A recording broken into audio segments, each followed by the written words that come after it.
First thing up will be citizens' comments. Are we taking call-ins today? We are, okay. So if you're going to call in, it's 486-3231, toll free 1-855-492-9202. You're limited to 3 minutes per speaker. If you want your comments to be part of the record, the work session is an unofficial meeting. So you should come back at the regular meeting, which will be next Thursday here at 6:30, to make your comments if you want to be part of the regular, of the actual record. Please keep your comments, address them to the assembly as a whole. Don't single anybody out, and please keep it civil. Thank you.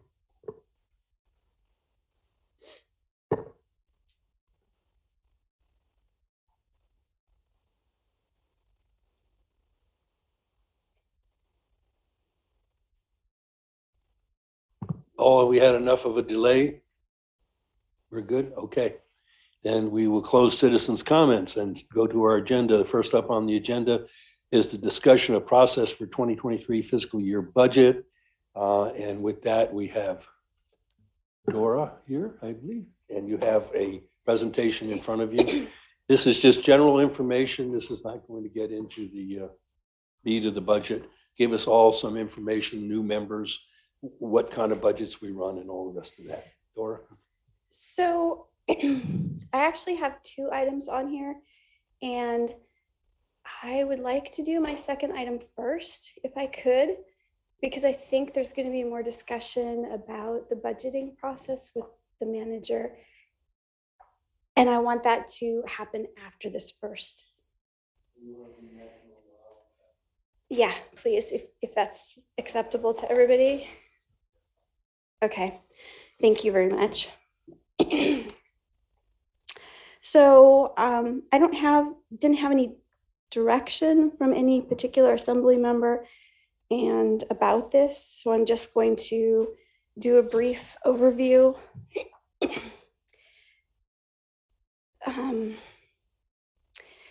The maximum allowable property tax revenues is in KIBC code 3.25030. And I've highlighted the pertinent parts for my discussion this evening. The total amount of real and personal taxes that can be levied or imposed area-wide basis during the fiscal year shouldn't exceed the total amount approved by the budget by the assembly for the prior year. So what that means is what you approved to collect for last year is the cap. So the adjustments that can happen to that are for new construction, property improvements, services approved by voters on ballot issues, new judgments, and any emergency expenses, which, thankfully we haven't had. Those are exemptions that are allowed to increase that cap amount. So the other item in here is the principal and interest on bonds. This initiative was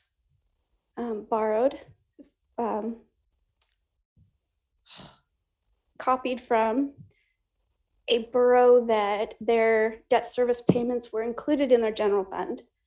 So their general fund and their debt service were mixed together. So their property tax revenues went to pay off debt service, bond, and principal interest payments from their general fund. Ours is separated.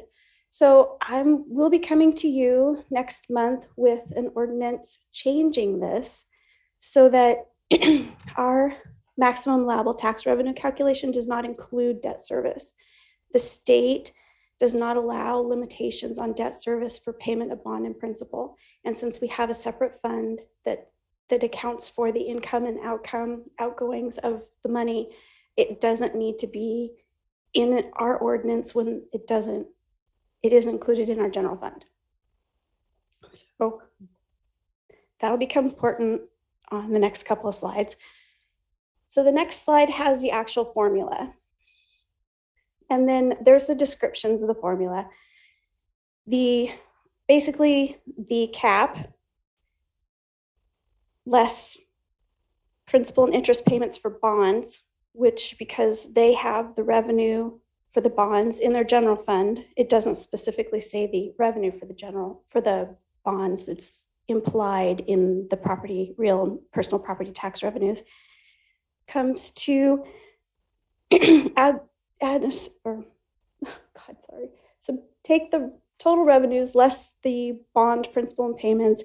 You add in a consumer pricing index for Anchorage, since we don't have one specifically for Kodiak. And that CPI will bump up the cap. And then exclude the exclusions that we discussed earlier. And that equals the new revenue for the fiscal year. So in calculating the adjustment, you take the prior year's total. For last year, the actual revenues we levied were less than what the cap allowed. And that 134,000 is an additional amount that were added to our total to collect for FY22. So that's what the note 1 adjustment is. The next slide shows the calculation. So you have what we levied less the adjustments equals the cap we could levy. Then you go down and add the tax collected on the new improvements, and the new improvements value is 10.9 million. Comes to what we could use or what we could levy for FY22, which was tax year 21 of 13.59. So I'm not sure what questions you have for me. Well, the first question is, I thought we changed this to apply only to real property, not personal property. No, the last change we made excluded the service areas from the calculation. So now it's just the general fund revenue. And they also excluded the excise tax and the other revenues that were included in that cap. I thought we made a decision too that we were going to, because it was really meant, they wanted to limit the amount that we could assess properties, which is illegal in the state. So they just limited the amount of taxes. James, do you have something to add on that? I think we discussed that, but nobody brought up an amendment for it at the time. There was a lot of discussion on it, but we never had a vote on that part of it. Scott? Do we have an idea of what the inflation rate is going to be? No, I don't think they come out with that till February. Okay, because in the news, it looks like it's going to be substantial. So.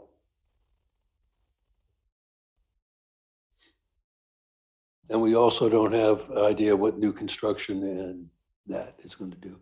No. I tell you, the problem I have with this is we have property values going up drastically. And we are by law to assess at 100%, which is impossible. And I know, the assessor's not in right now, but I know from having been in that position, it's almost impossible to keep up with the market when it's going the way it is right now. And you do the best you can, but what happens if you fall too far behind? The state cuts the amount of money that they give you for your schools. It's all in that formula that they have. And so I have a feeling that we could end up in a pretty strange place one of these days with this tax cap. I understand why it was out there, and I understand why the citizens who put it forth and voted for it wanted it there. It is our duty to run this borough to some line of efficiency and to make the budget. And I don't think that this assembly or the past assemblies has been frivolous with money to the extent that maybe we shouldn't look at doing away with this or greatly getting in there and changing it. Because I can see us getting to a point, if our property values go way up, we're going to have a hard time trying to figure out what we have to do by the time budget comes around to meet the tax cap. Lower the mill rate, do this, do that, and all these other things. It's not that I want to collect a whole bunch more money. I think we set our mill rate based on our needs, and I think that this measure is probably a little bit too much.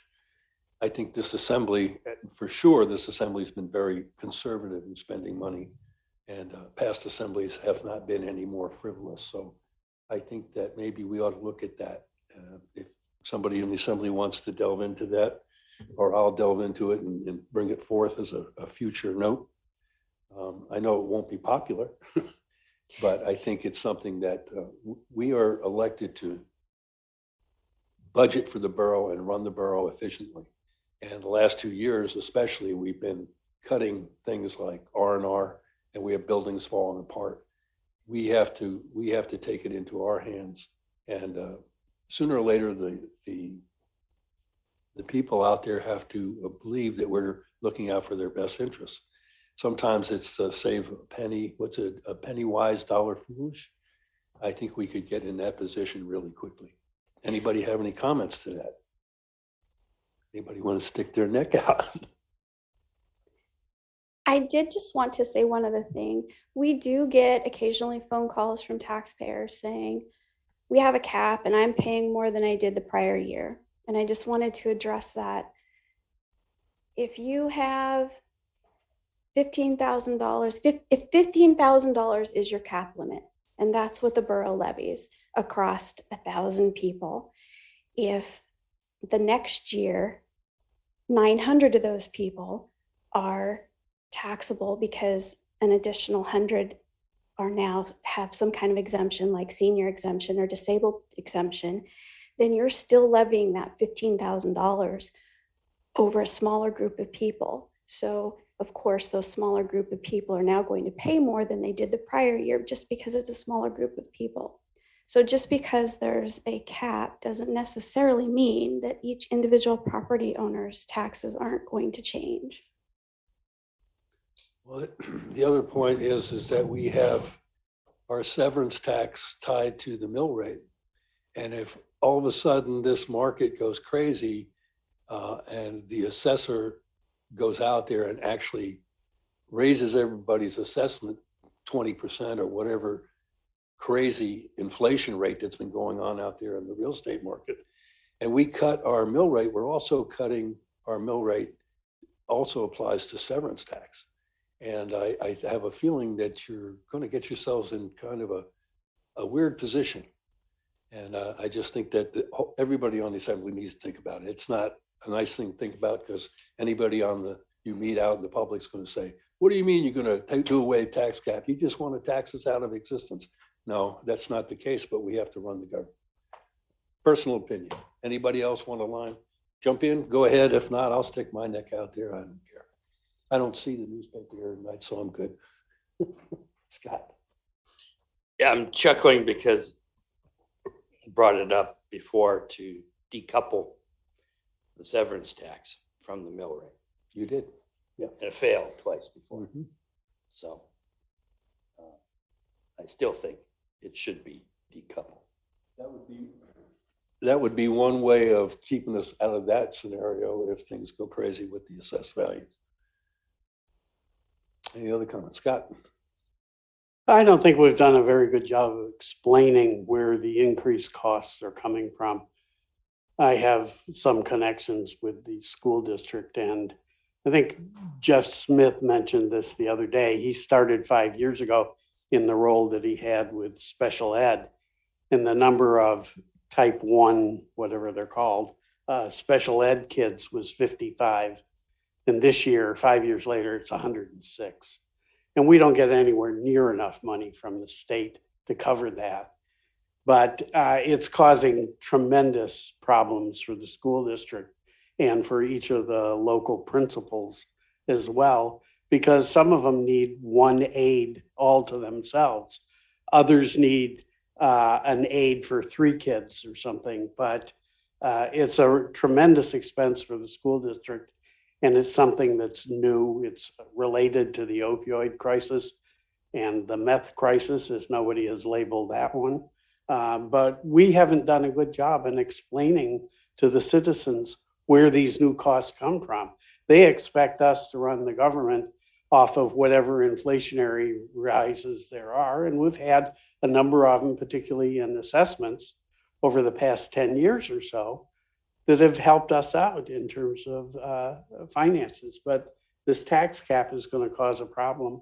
And we need to explain to people in the citizenry what the increased costs really are. Another area is IT. I mean, there's all kinds of stuff going on there.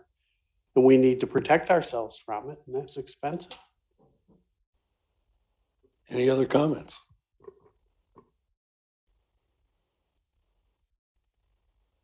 Anything you need from us further on that, other than an ordinance making some changes? Yes, sir. Okay, let's go forward then with your budget. Okay. Unlike individuals and most companies, government budgets are very different. The general definition of a budget is a spending plan based on estimated income and expenses. And although the budget for our government does do that, we have the added requirement of the fact that it's legally binding. Most companies, if they exceed their budget, it's not a big deal. For a government, it is a big deal. So budget documents and the budget process isn't the same for a government as it is for other companies. So I just wanted to put that out there. Government accounting is based on fund accounting. And fund accounting is a system that uses separate self-balancing funds, and it accounts for legal use instead of profitability.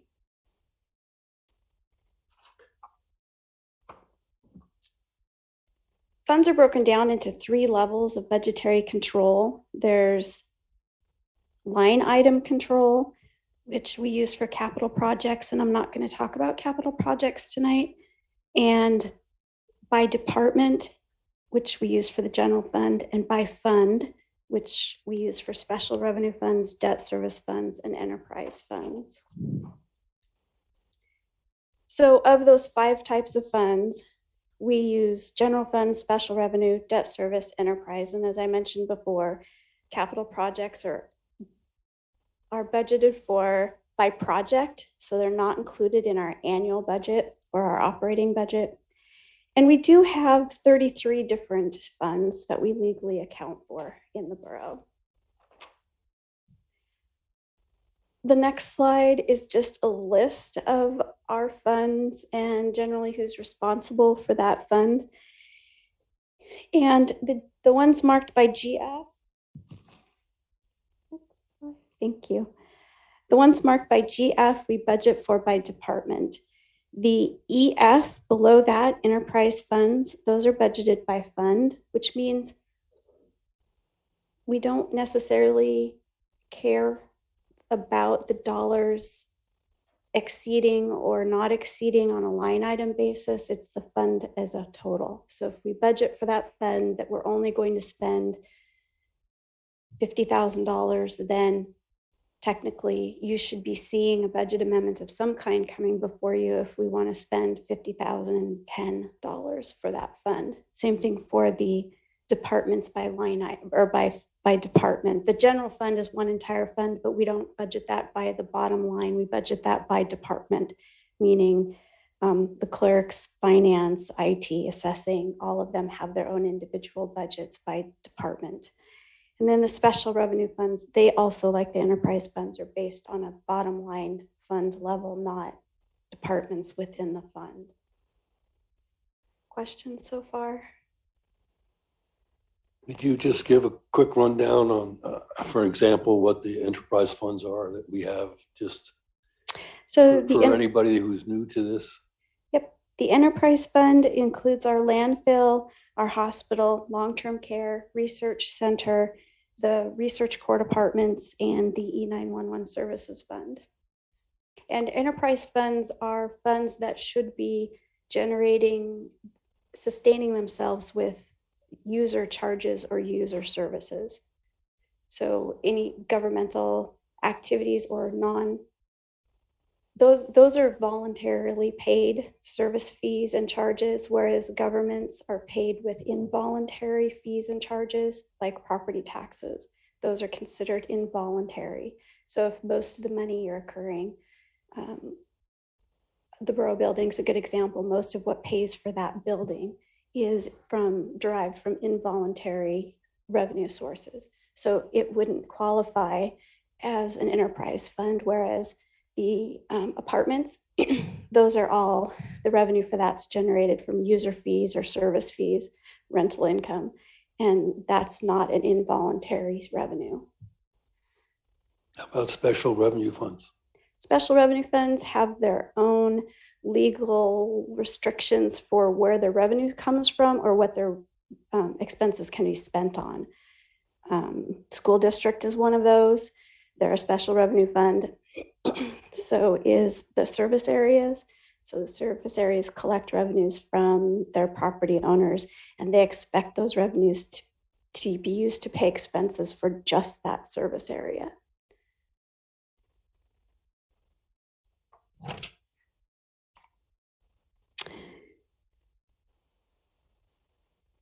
So I sent out an email requesting information on what you all wanted to have in this presentation because I really didn't have very many parameters for what it was supposed to entail. And one of the responses I got back is an explanation of how personnel is budgeted for. And personnel costs, both for salary and the benefits, is the largest expense other than for like project expenses that the borough has on an annual basis. All employees have been designated a home department. No matter where they work, they have one home department. For the clerks, it's their home department is the clerk's office. Finance, it's the finance department. So any of the personnel or department directors that manage departments they don't have any discretion on what their staffing costs are. Their base salary, step increases, union bonuses, COLAs, longevity pay, all of that is predetermined. They can't determine that on their own, nor can they determine which employees are in their home department unless there's reductions in staff or somebody's permanently moved to another department. Likewise, their expenses for PERS, FICA, workers' comp, health insurance, life, disability, those are all fixed costs that department directors don't have any control of when they're formulating their budget. I will hand each department director a list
profit.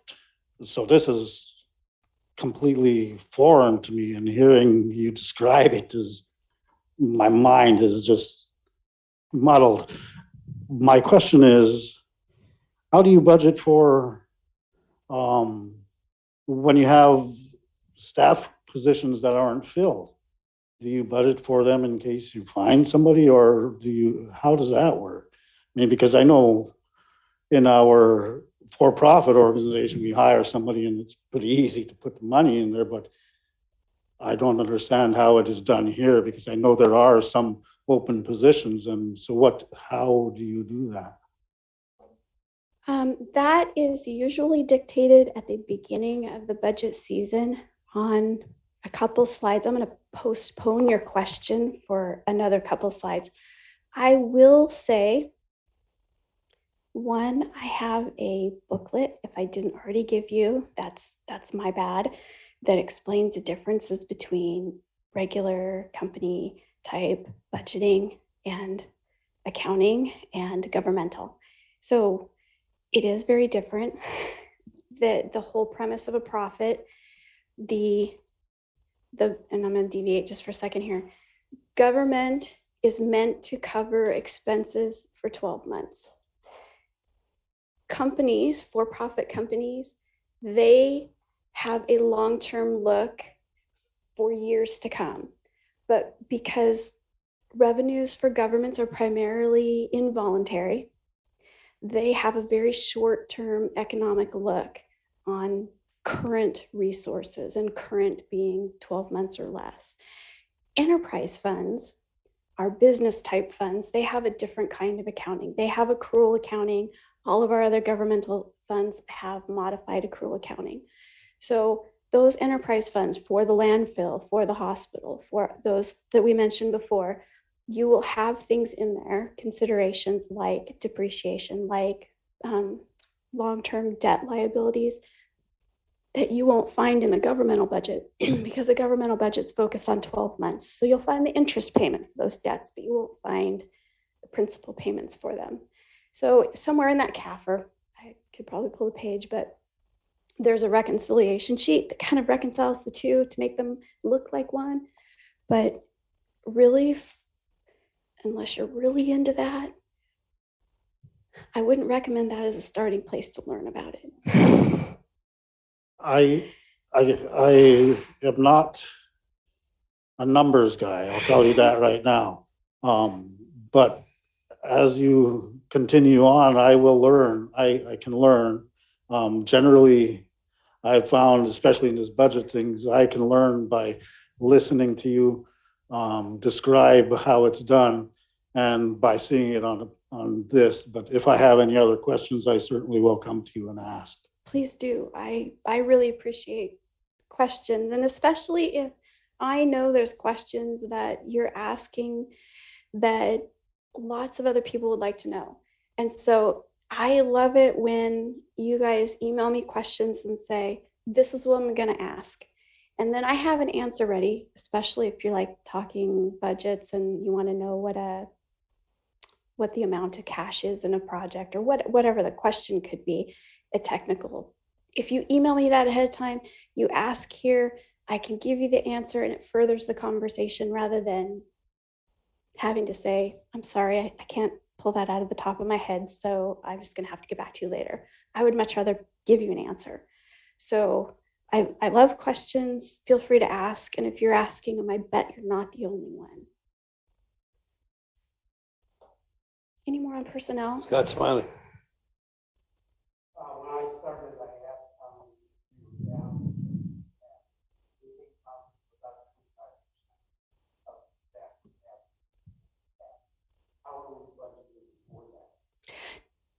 So can I answer that, I think, on another slide? Okay.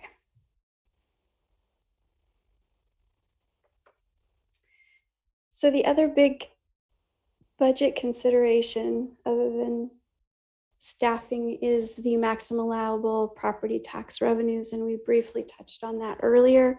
Here again is the code section you can find it in.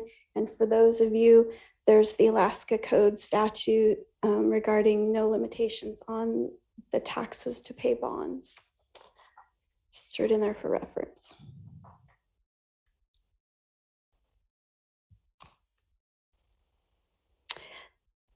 I threw this together. This is the traditional budget timeline that I've worked with for the last 5 years. With a new manager and a different assembly and different goals and some of the other challenges. I'm not suggesting that we stay tied to this. However, I did want to put it in here.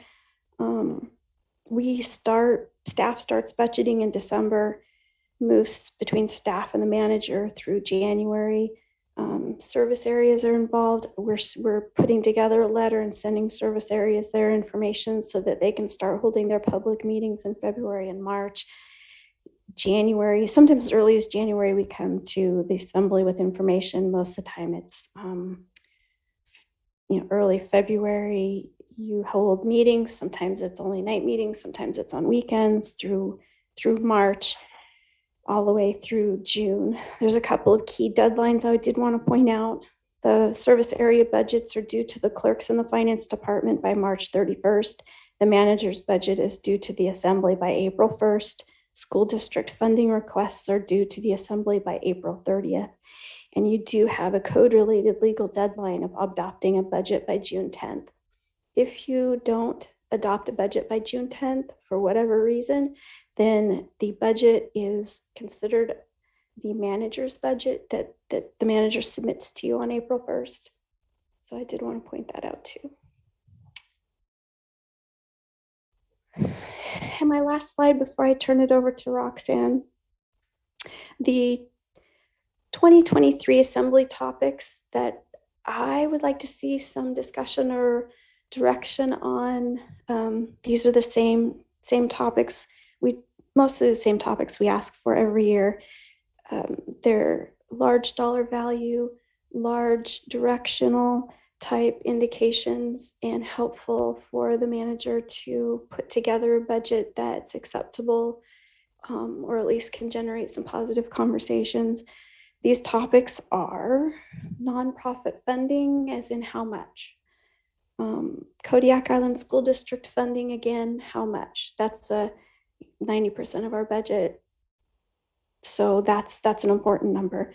Facilities fund, well, what you want to spend, the 85% of earnings income, which granted isn't going to be a lot this next year, but it is there in a direction for school debt, which was last year, or renewal and replacement projects, which it has been in the past sometimes. That's good direction for staff to know. Tourism development, there's a part of the budget amendment coming up that's going to transfer, hopefully, money from the general fund into that special revenue fund, because right now with revenues from that fund not coming in, we don't have any balance to pay the traditional payment to Discover Kodiak or any of the other tourism related activities you might want to fund. So there's, if that's something you want to do, then knowing that sooner so we can get that in the budget's better to know. And then debt service state reimbursement percentage. And sadly, we don't hear from the state until after our budget's passed on what their reimbursement portion is going to be. And then there's years like this year where they've determined an amount, but I'm pretty sure we're going to get more than that. So some direction of how you want that to look to staff would be great before the last minute. And personnel costs. Budgeting for personnel cost has varied over the years. Some years we've been told to include vacant positions in our budgeting, and other years, like last year, we were told not to. I think the last 2 years we've been told not to budget for vacant positions, that if those positions were filled, we could come back to the assembly with a budget ordinance to include the money that we needed for those positions. So does that answer your personnel questions? Okay. And Dora, I sat right there with the governor when he said that he was going to pay us 70%. Now, surely he wouldn't go back on that. How many years have we been making that assumption? End up having to scramble. Well, this year, it's an election year. And I have a feeling that if he says it and puts it in the budget, I don't think the legislature will take it out. So that's going to help us in a grand way if we actually get that this year. The problem is I wouldn't count on it next year. So when we look at our budget, we should look how we're going to sustain it over the years. And I suspect he can say that for this year, in part because of the large refunding that happened.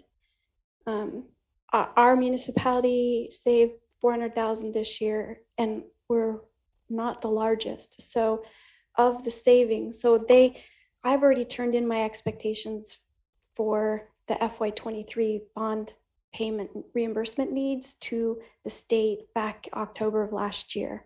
So they are already planning FY23 based on those numbers. So this year's percentage to us was based on numbers that we provided them way before the refunding. And if we were saving that much for the refunding, other municipalities are saving an equal, if not more amount. So if they put the amount 2 years prior to the refunding in the budget and the refunding happened and there's that much savings, then I suspect that we're going to be getting some more reimbursement from them, if that makes sense. Any other questions from the assembly? Scott Smiley. In some of the school board meetings, they've talked about advancing their process a little so that the timing will be a little earlier than what's suggested by statute. And we should figure out when we're going to have the joint meeting with them about budget. Yeah, sooner than later would be better if they'll have an idea. But the other thing that the governor said to me was, you need to go back to the superintendent and ask him about holdover funds because we did away with the limit.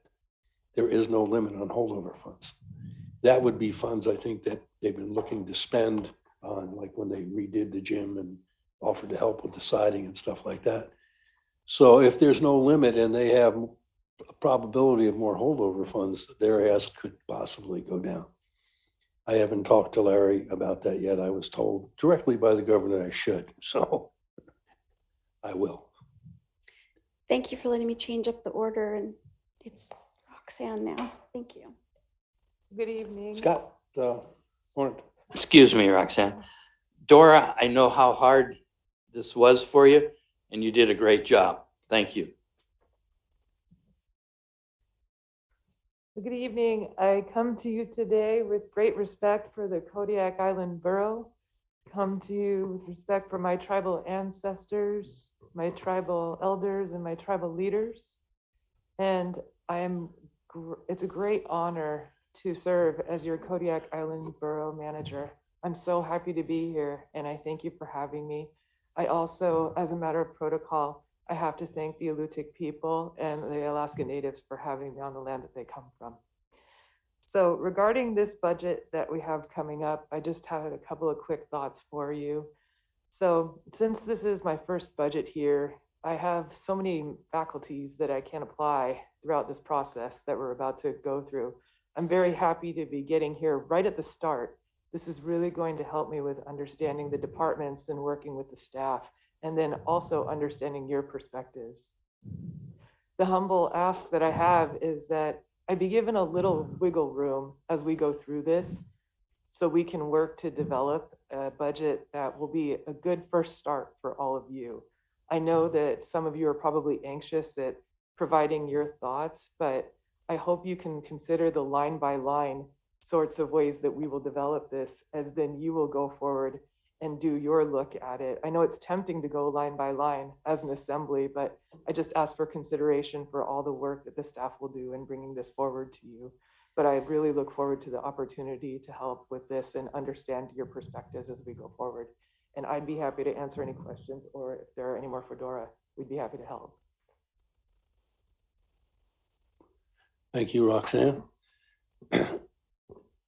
I personally don't like going line by the assembly. I don't think it's their business. I don't mind looking at department by department to see where the money's being spent and why. The determination has to be made by the assembly, I believe, on the total budget, how much we're going to budget. Your job is to disperse that among the department heads. If we cut your budget by 20%, you have to decide how you're going to do it. We don't go to each department and say you're going to cut 20%. You might want to cut a department 50%. So that's my personal point of view. Of course, there's people on the assembly who disagree with me, but I'm hard of hearing when I take my hearing aids out. That's my hope on how we'll proceed. Thank you, Mayor. I agree with you, line item by line item. I've done it with assemblies in the past when I was on staff, and it was painful to see people arguing over a $1,000 or $2,000 line item in a budget when you were trying to cut 500,000. It's just a waste of time. That's your job, Thank you. my opinion, again. And by the way, Roxanne, welcome to the Kodiak Island Borough officially. I was going to wait until the regular meeting to do that when we would be on record and all that, but have you met everybody on the assembly? Close enough. I'll get there. Okay. Otherwise, I was going to do the old high school thing about making everybody introduce themselves. I don't think we'll go that route. So that moving down brings us, we have an ordinance coming up that we put up, we have to bring to the public hearing. That's the ordinance on adding a statement of land acknowledgement. We talked about it in the work sessions, and we talked about it a little bit in the regular meeting. And there was a number of things that we were going to look into. For one thing, what version? You know, there was a longer version, a short version, and there was comments made we should have a shorter version, but not the version that the borough school district uses. And I think Jared Griffin was going to look into that, and because he said he wanted it to be eloquent, and it wasn't eloquent, the borough version, borough school district version. And then the suggestion was made by James that it should be read by somebody from a Native group or Native organization rather than a member of the assembly for a number of reasons. Joe has been doing it, and we don't have a problem with Joe doing it because he can pronounce a lot of the Alutiiq words without hesitating. It might be difficult for me or somebody else, but we all thought it would be a good idea, I think, at our last meeting that we look into somebody from a Native corporation, just as James said, just as we have someone come and do the invocation, someone come and do the land acknowledgement. And Joe, I think you were going to talk to some members of CANA and other organizations. Have you come back with anything on that? I did. I talked to a number of people. The consensus seems to be that although it is a good idea, I thought it was in the beginning as well, but the concern was that after the novelty wore off, after the first couple of meetings, it will be harder to find somebody from the Native community to keep coming in to make the statement. The suggestion, I read the land acknowledgement that I was reading. Everyone that I talked to was okay with that one rather than the short one. But I think the consensus was that it should be somebody either from an assembly member or the mayor that says it or reads it. Mostly because they think that it will be too hard to find somebody to keep coming in. It would not probably be the same person each time. And it may be a different land acknowledgement each time. So I think that what we decided was that it would be good to have one statement read by one of the assembly members or the mayor. I think it'd be a good thing if somebody from one of the Native organizations or just a Native would come in and volunteer to do it for a lot of reasons. The first reason I think is it get them involved in the government. And we've had a lot of talk over the years about the government not being responsive enough to the smaller communities, mostly Native communities. And I think that would help bring them in and maybe would spark some desire for them to serve on the assembly. I think that would be positive. James. So I have some connections as well, and I made some calls last week to quite a few people in the Native community, and they're appreciative that we're bringing this forward. They think it's about time, and they appreciate that we're doing this. First of all, second of all, the consensus, and when I say consensus, every single one of them said they didn't care what was read, just that we're acknowledging something. The second part of that is they would rather somebody from the Native community, whether it be from one of the associations or from the museum, come over and present a statement to the assembly in the order that we have it, which is right after the Pledge of Allegiance. Sorry. Basically,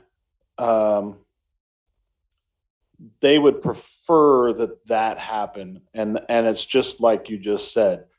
They want the community to get involved in the borough meetings. They've been striving to bring people to the meetings or get people to the meetings, and they think that this is going to be an opportunity for them to come.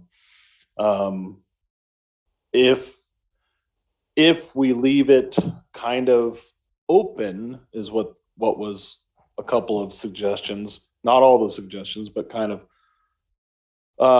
leave it open, an open call, if you will.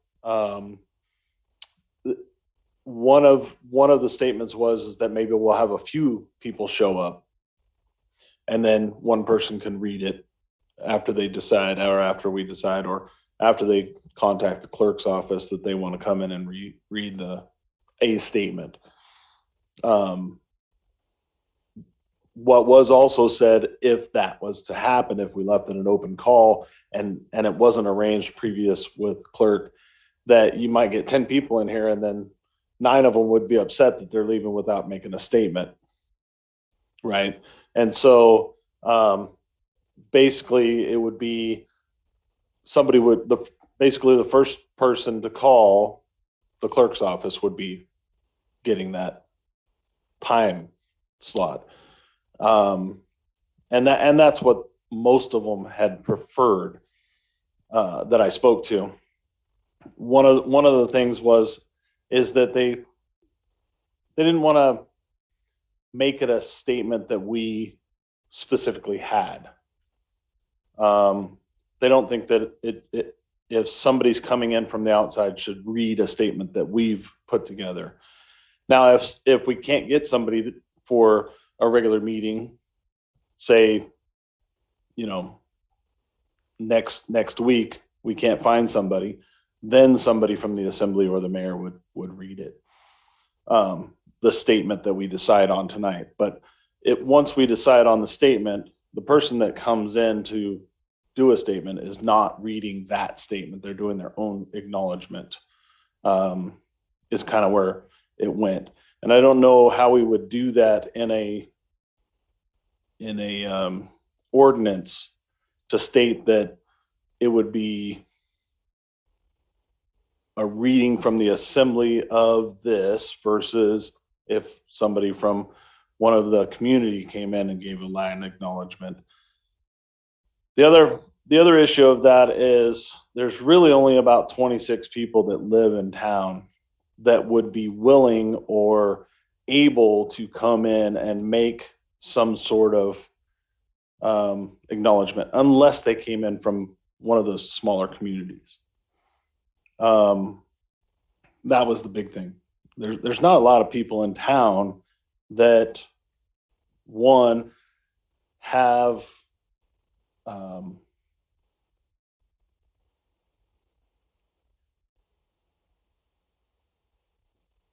not the guts, but the desire to get up in front of a bunch of people. The other part of that is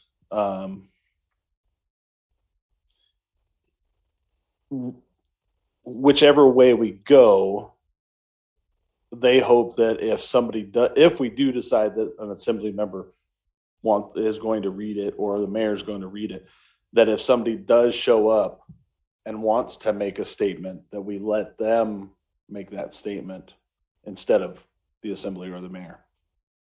Does that make sense? That makes sense. Actually, I like that idea. That gives us a backup. And as far as if you look at the ordinance, it doesn't say who's going to read it. It's like the invocation. So all we have to do is agree it's going to be in there and then put the word out. If we're going to read it and it's going to be somebody in the assembly because nobody shows up, or the mayor, I could always designate Joe because he speaks language, or I could do it myself. If I was going to do it myself, I'd do the shorter version since it were not held to anything, just because I'd be more comfortable with that. But if Joe wants to do a long version, if somebody wants to come in and do a longer version, I'm fine with that too. That's a good idea. I like that. Go ahead. And then Megan. Just one follow-up. One of the things that was said after I read both statements to each of the people that I spoke to was some of the words are a little hard for anybody to say. And Joe said it before that they're even hard for him. And maybe that's something that we want to look at, is some sort of training, or maybe taking those specifically out. I don't know. Simplifying it a little bit. A little. Megan, you wanted to add something before we go back to Joe? You jumped out of your seat. Thank you, Mr. Mayor. I appreciate that. As the chairperson for a local tribe, I hope that it's okay that I speak on behalf of some of the Alutiiq people. The Alutiiq people tend to be shy people. They are not likely to call the clerk and ask to come and speak at your meeting. I believe that they would be honored by an invitation to join and say a prayer or a land acknowledgement. However, I don't know how that would fit into your ordinance of such. So thank you for allowing me to comment. Again, the ordinance is simple. It's going to be, if Major Dave Davis doesn't show up, since he's basically the only one that volunteers to do the invocation, on a couple of occasions only, we had an assembly member say, I'll lead us in prayer. And that was when Dennis Simmons was on the assembly. So I could see it. If someone doesn't show up, I could see inviting someone, or I can see someone doesn't show up, myself or somebody on the assembly read it. Joe, you had your hand up. Yes, I did get a few calls after Assemblymember Turner talked with some people, and after I gave them what I said to you just now, they said, I wish I would have talked to you before I talked to him, because it makes sense to, the idea is great, by the way, of having somebody come in here to do it, but the concerns that have been expressed already about having a hard time finding somebody to come in there, like there are very few. I'm one of the few people, native persons, that I'm terrified right now while I'm speaking, but I'm able to do it. There are not as many people as I'd like that would want to come in to make the statement, unless they have something that is before the assembly. Then generally they're not going to show up. They're listening right now. I can tell you, they can hear us, but many of them don't want to put themselves out and speak in front of even if it's a small group like this. You know, we have our meetings all the time, and it's hard to get them to talk in those when it's all natives. So I would like to have somebody come in to do it, yes. But so maybe that's what we would do, is invite somebody to do it. But as a fallback, I would be willing to continue reading it, or else have you as the mayor do it. As far as the pronunciation, you know, I do it fine when I'm home practicing before I get here, but then when I get here, I stumble on the words each and every time. So if there was somebody that could speak better than me in the Alutiiq language, then it would be great. But I don't know where I am now. I can see both ways, so I think that whichever way we choose, like, will be acceptable. So I think that the clerk's office would be more than happy to reach out and invite or request someone to come. And we're happy to do that. Just like we call Major Dave every week and remind to ask him if he will come. So if Joe is maybe able to work with me, or someone's able to work with me, give me a list of those people that would maybe be interested in, that I could reach out to each week and say, would you be available? Would you be able to come? I'm happy to add that to our list of duties. Okay. Jared. Yeah, I think I see it a little differently, and a land acknowledgement is important because people, and I'm going to go ahead and just say white people, white Americans of my generation, we were not formally taught thoroughly and within an appropriate, truthful context the painful and complex history of colonization and its effect on Indigenous people and their cultures. And I think that's important that we as a body recognize that gap in our education, and recognizing that gap as a governing body in our policies. And that's why I think the land acknowledgement statement should, the we that Joe has written, I feel that pronoun represents the body and represents the staff. We are speaking for ourselves. We are saying that we have this gap, and we are reorienting ourselves to acknowledging those gaps in our policies and reconciling and reckoning with those gaps. And so I think placing a land acknowledgement that we have agreed to, and Joe's language is great, that we collectively affirm as a body, as a prelude to our business each week, that ought to put us in that frame of mind that we allow ourselves to inform our decision making. So my concern, and I mentioned this a couple of weeks ago, my concern is that if the land acknowledgement is delegated outside of the body, then I don't know if that puts us in the right frame of mind. I am concerned that it might be perceived as tokenism or performative for performative's sake.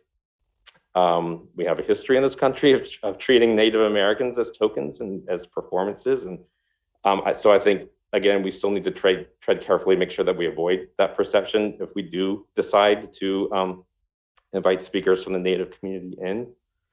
I kind of think, even though I acknowledge Elise's generosity there, I think it might create some unnecessary work for staff to try to book speakers twice a month. I've experienced booking radio shows, lecture panels, discussion leaders, my wife at the Arts Council, constantly booking. It's a whole lot more work than it sounds.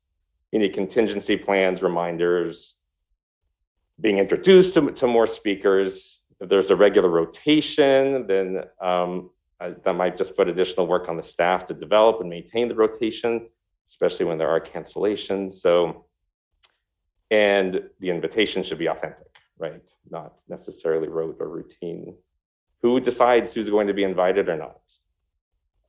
Who will feel neglected or offended if they are not part of, if they are not invited or part of that invitation scheme whenever we come. So as a practical thing, and I'm going to defer to the principle of Occam's razor here, the simplest solution is the best solution. We take what we have, we keep it in the body. We keep it within our body here. I think that's the simplest, and I think the more appropriate thing. You know, a land acknowledgement should harness that we are an institution. It should harness our institutional voice. That way we take it seriously. That way we integrate it into our policies and practices and procedures. There should be a statement that we own, that we acknowledge the land and its history. And I would argue that it might be, inappropriate. It's not the right word, but I don't know, for someone outside of the body to acknowledge it for us seems weird. It doesn't sit right with me. We should be the ones acknowledging the history and the gaps and that. So yeah.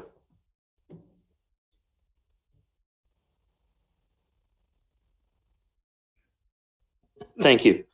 I'm very much in favor of the statement of land acknowledgement. And I agree with what James is saying. I do not agree with Jared. We are one assembly today that next year will change, and the year after will change again. Every year is changing. And to obligate future assemblies, we are not allowed to do that on financial issues and that, and on this statement. The only thing that I'm in favor of obligating future assemblies to is the Pledge of Allegiance. I like the idea, and I grew up here, and I grew up with the natives in the school here. And yes, they're not always outspoken, but I sure know some that are very outspoken. And it's encouraging. I enjoyed what James said in talking with them, and I know some of the people myself that, you know, are very much in favor of it, and always has been, is Tom Panamaroff is one of them with Cognac. And, you know, it encourages people to come to the meetings. It's not the same statement. If we're going to make it a statement, to me, it's the simplest statement, and that's the one that the school district uses. So I'm in favor with that being the fallback position, but I very much feel that we encourage the Native organizations in Kodiak, and there's the tribal and the corporations and the museum. So I just think we got plenty of opportunity there. We only do it at the regular meetings. We don't do it at the special meeting, and we don't do it at the work sessions. So I think we're trying to make it too complicated, Jared. And just for the record, by putting it in the ordinance, we are binding future assemblies that they will have a land statement. How they do it, they can change any time, because it's the same thing with the invocation. At some point, somebody on the assembly could decide they want to do the invocation. Not that I foresee that happening, but Scott Smiley. Well, I agree with both of them, with Jared and with Scott. I like the shorter version. The longer version, I think, is fine, except there's a bunch of duplications in there that should be cleaned up. At least that's my old editorial self. But I also agree that this is a statement from the assembly, and it's the government of Kodiak Island Borough making this statement. I worry when other groups get in and make statements, it may not be the best. And so that's where I stand.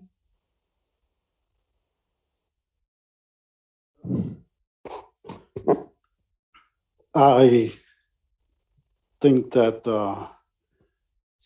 Assemblymember Griffin has made a good point. It should be the governing body that is making the acknowledgement that we are doing our business on our land. I'm saying our now as my people's land. I also like having somebody come in from one of the native groups to do it as well. But I think that it makes more sense to have it from this body, like he said. I know that there are some words that are repetitive in the statement that I read, but that is one of the ways that we manifest our ancestors. When we keep bringing their names up and mentioning them in our statement, that brings them here to us to help us to make our decisions. That's our belief. That's how we do our business. That's why it's repetitive. I brought up the fact one time that different groups are always trying to fix the native peoples. And by fixing them with their words, by fixing in this case, the land acknowledgement. I think it should be the one that I'm reading comes from my heart. I got the deal off of the Alutiiq Museum site and I made it into my own. And that could happen, whoever reads it, I think. But I think that it should be read by us. Assembly member brought up Tom Panamera. He is one of the ones that called me after he talked with Mr. Turner and said that I wish I would have talked to you before I talked to him, because then he wouldn't have said what he wouldn't have told Assembly member Turner what he did. I changed his mind about having somebody come in to read it from an outside group, and that should be one of us. So there are good arguments both ways, but I think that I would much rather that one of us do it. The wording, I think, could be changed. I really believe that the way that I have it written, at least when I read it, I could feel the ancestors coming to me when I do it. I know it freaks people out when you talk like that, but that's just the way it is. And I will not apologize for that because we've been apologizing for too long. I think that I like I'd much rather that we do it. And I do, as I said before, like the longer version. I've been trying to get people to call in to talk about this from the villages and other natives in Kodiak, but as has been said, they're very shy, I guess, even too much to do this. They're not too shy to talk to you when you are there with them and to give your opinions then, but it's harder to call in or show up to make their opinions known. So I think either way will be good, but my preference is for one of us to do it. Okay, so here we are. And next week, we're going to put this up for a public hearing. And so we will have a chance to hear from the Introduction. public. Introduction. Oh, is it just up for introduction? Right, we I thought postponed, we introduced this. but we postponed it. Oh, right. So we will have it up for introduction and we can have a discussion on it then. And then the following meeting, the 13th, 20th, 27th, we will have a hearing, right? 16th, the 6th plus 20th. 14th will be the 20th. 27th will be a work session. It'll be a public hearing. So we'll also have the work session on the 13th to further discuss this. I think right now we have a full consensus that we will put it in to the ordinance. I think the discussion is, should we read it or should we have someone come in to read it? And I think I'm being swayed to that it should be read by a member of the assembly or the borough mayor. And in that case, we will have to work on the wording a little bit. I'm sorry, Joe, but we practice. That's right. but I won't be the borough mayor for more than another year here, so you'll have to train a whole new one. So next week, we're going to introduce it, and then we'll have another work session and we'll bring it up then. So I want everybody to think about it, think about the words. Jared, I'm sure you said you were going to take the school district's one and make it more eloquent. Who reads it on the school district? Larry reads it. Yeah, that's another good reason, I think, because he's reading it for the body. And I don't have a problem reading it as the mayor or designating, Joe while he's on the assembly, because he can say the words better than I can, but I have no problem reading it either. So anyway, next week it'll be up. We've had a little discussion on it. We'll have another work session to discuss it one more time. And then we'll have a public meeting, and hopefully we'll have some public input on that in the public meeting. In the meantime, if any public's out there that wishes to have some input, please contact the clerk's office. You can send emails. Emails are best, but if you contact her, she can give you the emails, and you can contact us with your opinions on how this should be read and what should be read. With that, with no other comments, we'll move on to another thing that's, I think, is going to be fairly short after reading the lawyer's opinion. Discussion on all-purpose vehicle use on roadways. As you all know, the state of Alaska has now said that all-purpose vehicles can be used on roadways with speed limits under 45 miles an hour. They have to have a license. They have to have a licensed driver. They have to be street legal in that they have a tail light and headlight, and they have to observe all of the rules of the road. The city of Kodiak is seriously considering, if they already haven't moved in that direction, of opting out. The city of Kodiak has their own police department. And if we want to opt out because we don't want to have ATVs and all that on the road, which we already do, by the way, the question is going to be who's going to enforce it. The state troopers aren't. They hardly enforce the ATV rule now because it's so impossible for them to track down somebody on a dirt bike or an ATV when they go off in the country to outrun the police. They all think they're running moonshine or something. I don't know what. So I thought I'd put this on here. And then after I put it on here, we also got that note from the borough attorney, which I think you all read, which states basically it's a moot point. We don't have any way to enforce it if we want to change it. So I'll open it up for any discussion. Anybody else wants to discuss it? Otherwise, it'll die in the wind. Joe. I live on Salif. We already have a number of four-wheelers riding up and down that road, kids mostly. It's dangerous. One of them is going to die soon, I can almost guarantee you. But I was the transportation director in Uzinki for 8 years. We have dirt roads over there. We have the main way of traveling there is by four-wheeler. I tried to get those roads paved to lessen the dust and to make maintenance easier. One of the biggest concerns was that the tires on the four-wheelers stick to asphalt. So if you turn too fast, you can flip over real easily. So we never did that here. And that's one of the concerns that I have here. I see those kids riding, and it's not only kids, adults as well. They don't obey the rules. And I'm afraid that if that happens, they're going to make a turn too much. And we've already had a couple of deaths, at least one that I remember just recently in Uzinki, recently being in the last 4 years, from a four-wheeler turning over. I think that this may happen here. So I don't like the idea of that law changing, and it frightens me.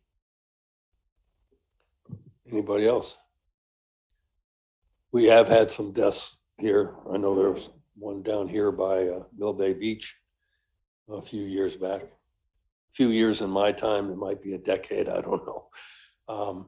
But the fact is, we do not have any way to police it. If we decide we're going to opt out, who's going to chase them down? Who's going to make sure they have licenses? Who's going to make sure that it's already a problem that is hardly policed? The city, on the other hand, if you live on the city side of Salif, then they're going to opt out and they will have city police officers. But of course, once they get off the city property, I don't know what the extent that the city police can track them down after that point. I don't see us putting anything on an agenda to vote on this because I don't see there's any way we can enforce it unless somebody here really insists that they want to have a vote. Scott Smiley. I had to take a kid on a four-wheeler or fell off a four-wheeler into the hospital. It was no fun at all. But I agree, I don't see how we can enforce this. I mean, if there's a change in stuff, then maybe yes. But I remember at one point there were 2 kids on four-wheelers that cut across the lawn at North Star School and just tore it all to hell. And there was nothing you could do about it. They had them on camera. They knew exactly who they were. Couldn't do anything. Well, actually, you could, but it's a bigger problem than Yes. James. You're gonna have to forgive my ignorance on this one for just a second. If we opt out of this, the troopers have to enforce the rules as they stand, where ATVs would not be allowed on the roadways. But if we just don't do anything, then they would be allowed. But if we pass an ordinance, I think what happens, you have to make a regulation to opt out, and now it becomes your statute. State troopers aren't going to enforce your statute. They'll enforce their statute where they'll track them down, make sure they have license plates and all that kind of stuff. But they're not going to enforce your statute. no. Because the state of Alaska says it's legal.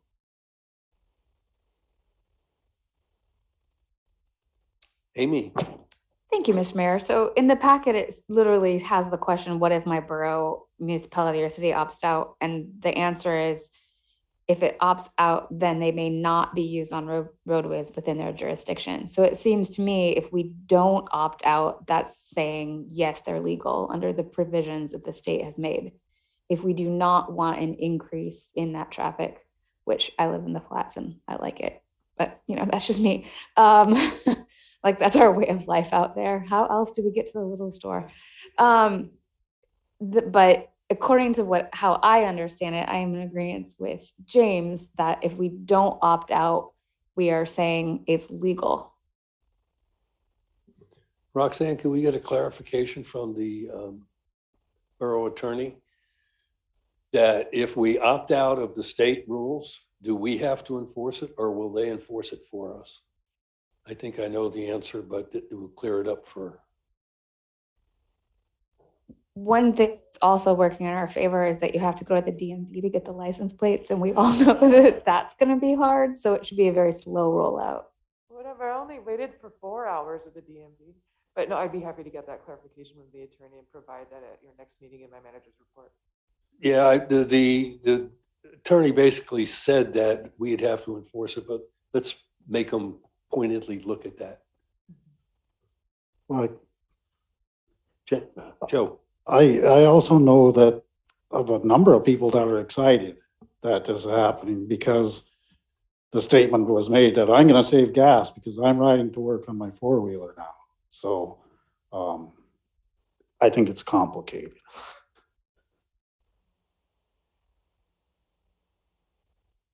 Well, again, I think the city's going to opt out, so you won't be able to drive through the city.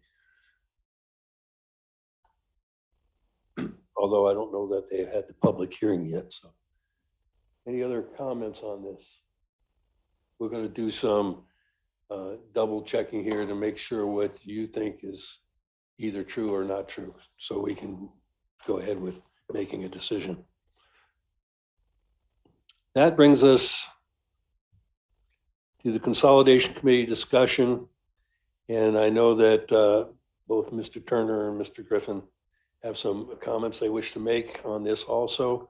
I should tell you that it is on the agenda for the January 5th meeting with the city, but what's on the agenda is the makeup of the resolution setting up the committee and the makeup of the committee and the workload that the committee has put before itself. We're not going to sit there and point fingers at each other. Personally, I think we got to either fix this committee or move on. So Megan, you want to go first with the staff report? And then we'll let James and Jared. Thank you. In the discussion section of the agenda statement, I just shared some history regarding the makeup of the committee and the participation. And then at the bottom, I made some suggestions for recommendations. The city government reps have never appreciated the situation they've been in to participate on this committee, and it's been difficult trying to get their input. Currently, the city reps are not participating. We've also lost, we've also got 3 seats open right now. And so we are having a struggle with obtaining a quorum. All members have to be present. So anyway, I just want to let you know that I did put together the discussion item, and I'm sure that James and Jared could do a much better job than I'm doing as far as having the discussion.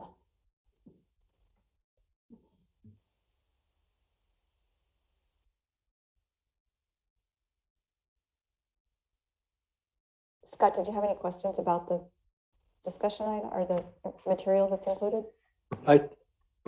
We were looking at different agendas. So, Jared, you're the chair. Why don't you take a stab at this, and then James, you can tune in anytime you want. Thanks. And yeah, thank you, Megan, I think it's a fine summary that you put together. We've got a really long, task list, and we've been stuck on our task list, our workflow for a while. Inactivity by the city representatives that slowed us down. How we've been able to interpret, reconcile budget information from the city side. City reps have brought up numerous concerns about the process, but I think we all understand this is the direction we've been given by the assembly and the mayor. So that's the work plan that we're going to go with. And I think we talked about it last week, and we're still pretty confident in the plan. And our process is basically we're looking at the consolidation elements, petition requirements, researching them, putting them together, informing the public of progress. We're getting to that. And then, we hand it off to talk to the assembly and the mayor. We review, determine if you want to move forward, consider or consult, legal and budgetary expertise on what we've put together, the Lands and Boundary Commission. Assembly decides after all that feedback and discussion how to proceed, put charter committee together, public vote, things like that. Cities they initially had concerns about the group's mandate, but I think this is how we're moving forward with how the assembly and the mayor have interpreted the mandate. So there've been some questions about expertise and experience on the committee. I think lack of city involvement, and even in involvement from the borough manager's office over the past 18 months has kind of hindered. So there have been some requests from members for the borough to invest in some professional resources and consultation on this. As Megan mentioned, our own lack of quorum, our dwindling committee roster, we're at the point where we have just enough for a quorum. So the uncertainty of what we think we can accomplish, the workload, interest, our ambition, it's all factoring in. Plus, we no longer have a voting member on the committee who I believe lives in the city limits. So I think we're missing that perspective, and the committee needs that perspective. And then us also wanting to get a handle on how the public thinks about what we've thought about so far, named borough powers mostly. COVID has certainly impacted our ability to get a survey out that we can rely on. Making sure that we have a reliable responses. So we have one written, but we're still talking about process. So Megan has our options there. What we decided to do, we're still working. What we're going to start doing soon is we're just going to start filling, if the assembly wants us to continue, we're going to start filling out the petition with what we already have, with the information we already have and have talked about. And that's going to give us a more tangible idea of where we're at, what we need, where our gaps are, what resources we need. We're pretty confident we can fill in quite a bit of the petition, but there's still several significant items that are going to need assembly oversight and direction, especially via some kind of legal opinion. We want to make sure that the reasons are articulated clearly. And so we'll be working on that and hopefully have something to report back at a February work session. Again, some of the issues, lack of city involvement and representation kind of inhibits that progress on several items on the budget and code reconciliation and developing a transition plan. If there doesn't seem to be any public political pressure from city residents on the city council to pursue consolidation. As far as I know, we haven't received any interest from city residents in serving. So I think that's working against it. And then, yes, we can put the group and the project on hold with the numerous vacancies and absences, the disruptions from the pandemic that slowed the work down. I think the previous consolidation attempt decades ago had cooperation from both the borough and the city, and that work was done in about 6 months. And we're into year 3 now. So I mean, we can sit and see if some of the major goals of the consolidation project, if they're accomplished by work on the Cooperative Relations Committee, looking for more efficient services and cost savings that way. We can put the project on hold and wait for the city study on annexation, see if there are any, continued warrants for pursuing consolidation. So that's a whole lot of what Jared's been thinking about for the past, since becoming chair, past couple of weeks. But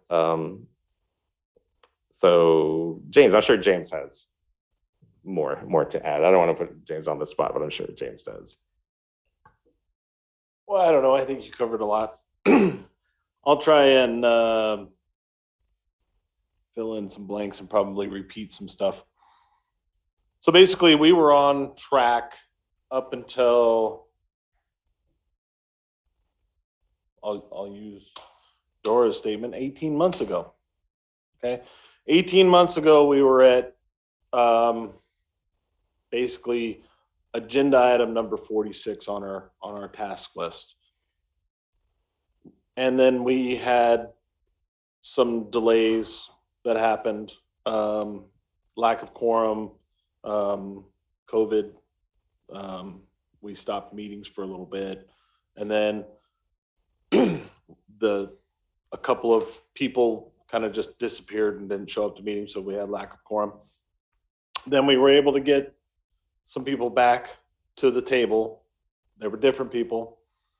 And then we started back at item number one, and we went all the way back through to 46, which is where we were September of this year, October of this year. So we were at number 46, and then we had lack of quorum in October, lack of quorum in November, and then we met in December.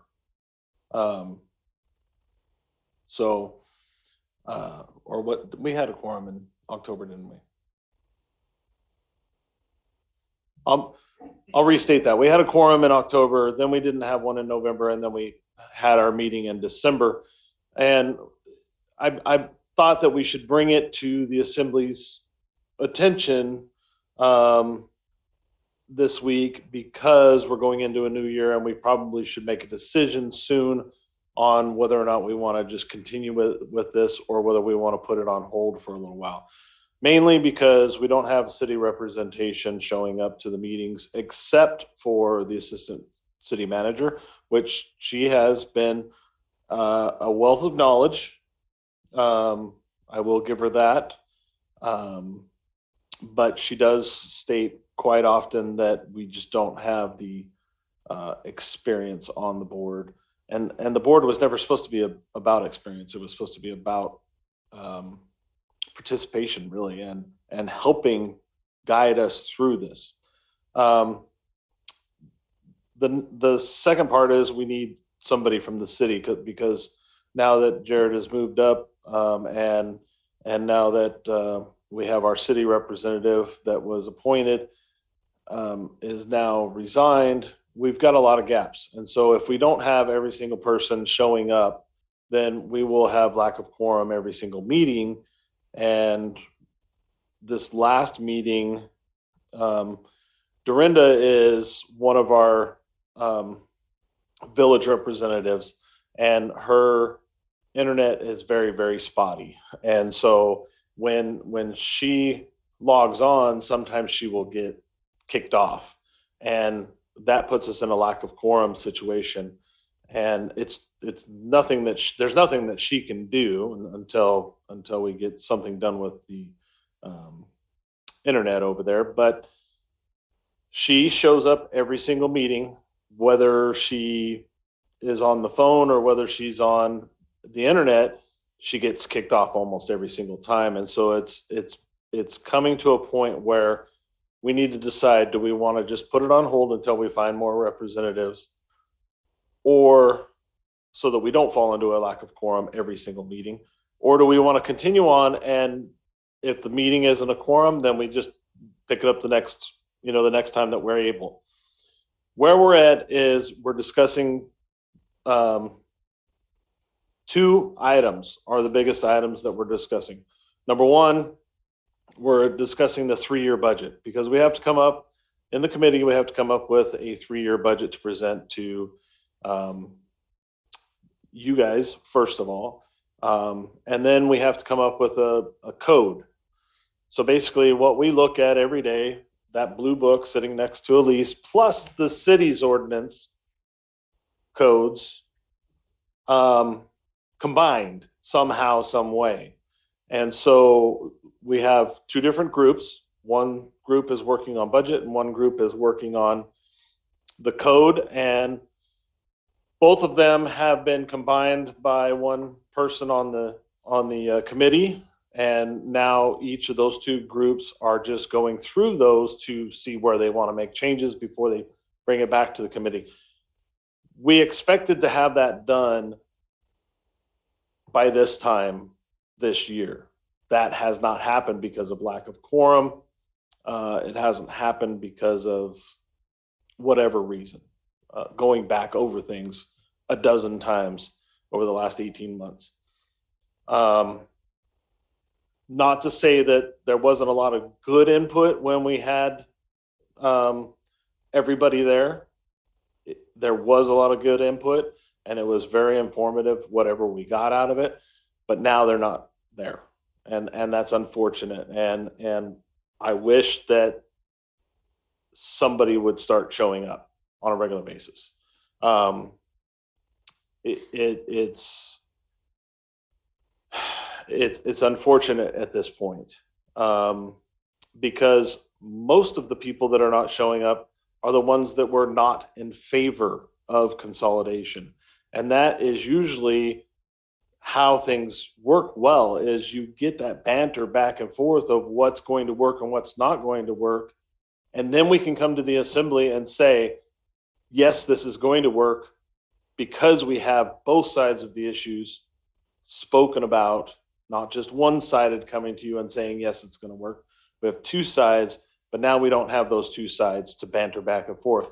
So we're going to come to you one-sided and either tell you that it's not going to work or it's going to work. And at this point, I don't think it's fair to the public to continue on until we get enough people, and we have to have people that are opposed to consolidation on that committee. Okay, I have some thoughts on this. I'll bring them up here shortly, but Scott Smiley. Well, I was on the assembly when we set this thing up.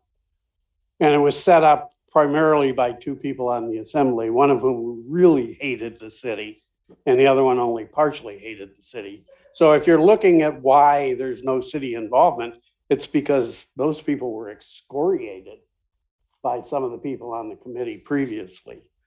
And it all had to do with Banya, I believe, or at least a large part of it.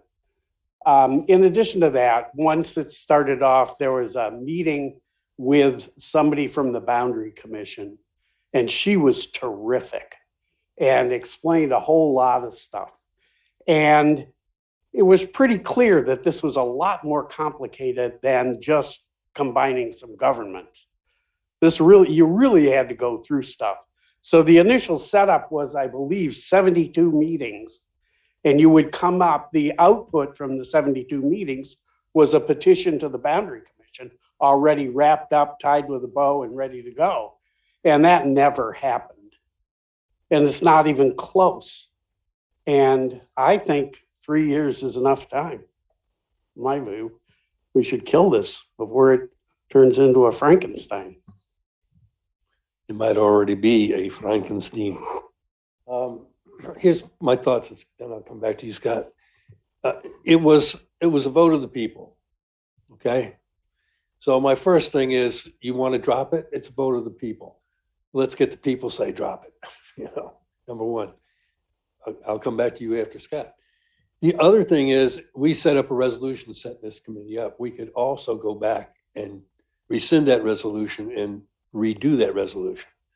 You say that the city, and I've heard this from the city, that they felt they were railroaded and didn't really get to participate in how this was going to be set up. Well, we're going to have a meeting with the city on the 5th, and we're going to talk about that. And that's what we should be talking about, the structure. We're not going to be talking about who's not there and who's there, because that's not going to get us anywhere. And so I think that we'll wait for that meeting on the 5th with the city to see if it's salvageable.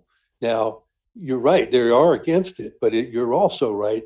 You don't want everybody for it, because you're going to end up with something that is totally undoable, unusable, and Frankensteinish. So my thoughts are that we wait till the 5th before we say we're going to disband this.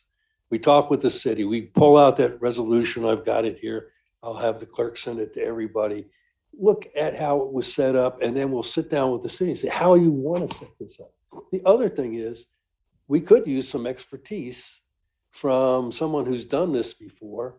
And I think we tried to get somebody, but I don't know that why that never went forward.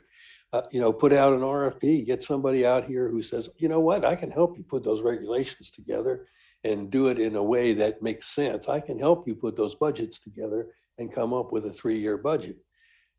Not because I don't think you guys can do it, but because I think that it would be good to have eyes from the outside on some of this. And so those are things I think about. But I'm really hesitant to say, to hell with it. We're just going to walk away from it. We got to vote from the people. The vote from the people says, yeah, we put it on the ballot, whether we should have or not, doesn't matter. We put it on the ballot. The vote from people say, yeah, we want you to look at it. So let's look at it. And let's come back and say, you know what, it's not doable at all. It's very doable, or man, it will be a bigger mess than you want to deal with. Scott Arndt, and then back to you, James. Thank you. I'd like to go back 5 years, not 3 years, to when the committee was, but 5 years. It's been over 5 years that it was voted on there. And the supporter of the initiative, Kyle Crow, said in regular assembly meetings and multiple work sessions, it's only going to take 30 to 50 hours to figure out if it's worth continuing. We're long past that. I'm not seeing anybody come to our meetings. So the last time we had a report from the committee was 2 years ago. roughly. It was in the school district conference room. We had a work session there. And there was many things that I disagreed with. One of them, very vehemently, was that Service District 1 would be under the purview of the state troopers. And that's an atrocity. That won't happen, because I call it the Girdwood syndrome. Girdwood is part of the municipality of Anchorage. And the next thing, they had trooper protection, and they were offered the police protection from Anchorage. But that didn't happen because it wasn't costing them anything. Now they pay very dearly because the troopers pulled out. And that's exactly what will happen here. Mr. Arndt, that's not correct in what the committee has discussed. I'm sorry to interrupt. Well, I'm going to interrupt you on it too, because that was what was brought up at the work session on there. I have the floor, Megan. Now, what happens is that when we are continuing to go through and drag this out, and then I see in here, mail out postcards to property owners, possibly do a Survey Monkey, and that the problem is the public doesn't have anything to base their opinion on, because they haven't heard anything in 5 years on this. So you'd have to do a tremendous amount of advertising to get what is supposedly at the committee level right now out to the public to make an informed decision on it. But what I'm looking at is nobody's come forward in 3 years I've been on the assembly. I'm not seeing any pressure that we need to do this, we need to do this. It was by certain assembly members, like Mr. Smiley said. That's where this was coming from on there. And I'm of mind, I like to keep it simple.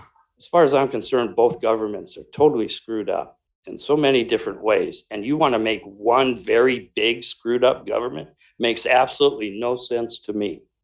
So we need to both get our houses in order, which is both the city and the borough, before we look at combining. But we both got to be at the table to do that. You can't have one body trying to shove it down the throats of the other. So I'm in favor of the disbanding at this time, because I feel that the ballot initiative look into was looked into for the last 5 years. I'm done looking into it. Thank you. So there's a couple of true statements in your comments. One of those things, which is what Megan brought up, is that Service District 1 would not have police, city police. They would have troopers. But that was just one option that was explored. And that's what we talked to the assembly about, is there was multiple options to explore in whether or not we wanted to have policing for Service District 1, whether we wanted to have it for Women's Bay, whether we wanted to go all the way out to Sag Shack. And what was decided was at that time was that we were only going to do Service District 1 if we got the information from the city on how much that cost was. And we still have not seen those numbers. So we haven't finalized that decision in the committee because we don't have those final numbers on what it's going to cost police Service District 1. Originally, they were saying another $1 million, but we've gone through 3 years or 2 years since that was said. So that's point number one. Point number two is, if the committee comes back and after a vote says that it is not going to work and formally presents this is not going to work, then the borough assembly can vote to disband. But until then, we can't. We can only postpone the group until we have a solid quorum, which is what you were saying, Mayor Roberts, was we can't because it was a vote of the people. But until the committee comes back with a vote saying yay or nay, then the exploration is not done. So there's 2 points that were said just recently. So I wanted to make sure that those were clear. One, we can disband it once the committee comes back and says it's not going to work. We can disband it if the committee says it will work. We can just vote it down. But we can't do that until the committee comes back. What we can do is put the committee on a postponement until we have enough members. The other thing is the Survey Monkey has questions and answers to what you just made a statement on, is that the community doesn't know these things, and those things are in that Survey Monkey. Do you think that we should name it this, that, or the other? Do you think that we should continue with consolidation? Yes or no? Do you think yada, yada, yada? And a number of questions are in that survey to find out what the community thinks, and it gives them informed information of what the consolidation committee is looking at, deciding on. And this is going to help the consolidation committee decide on these things in the future whenever we do finalize the draft of whatever it is that we turn into the petition. Thank you.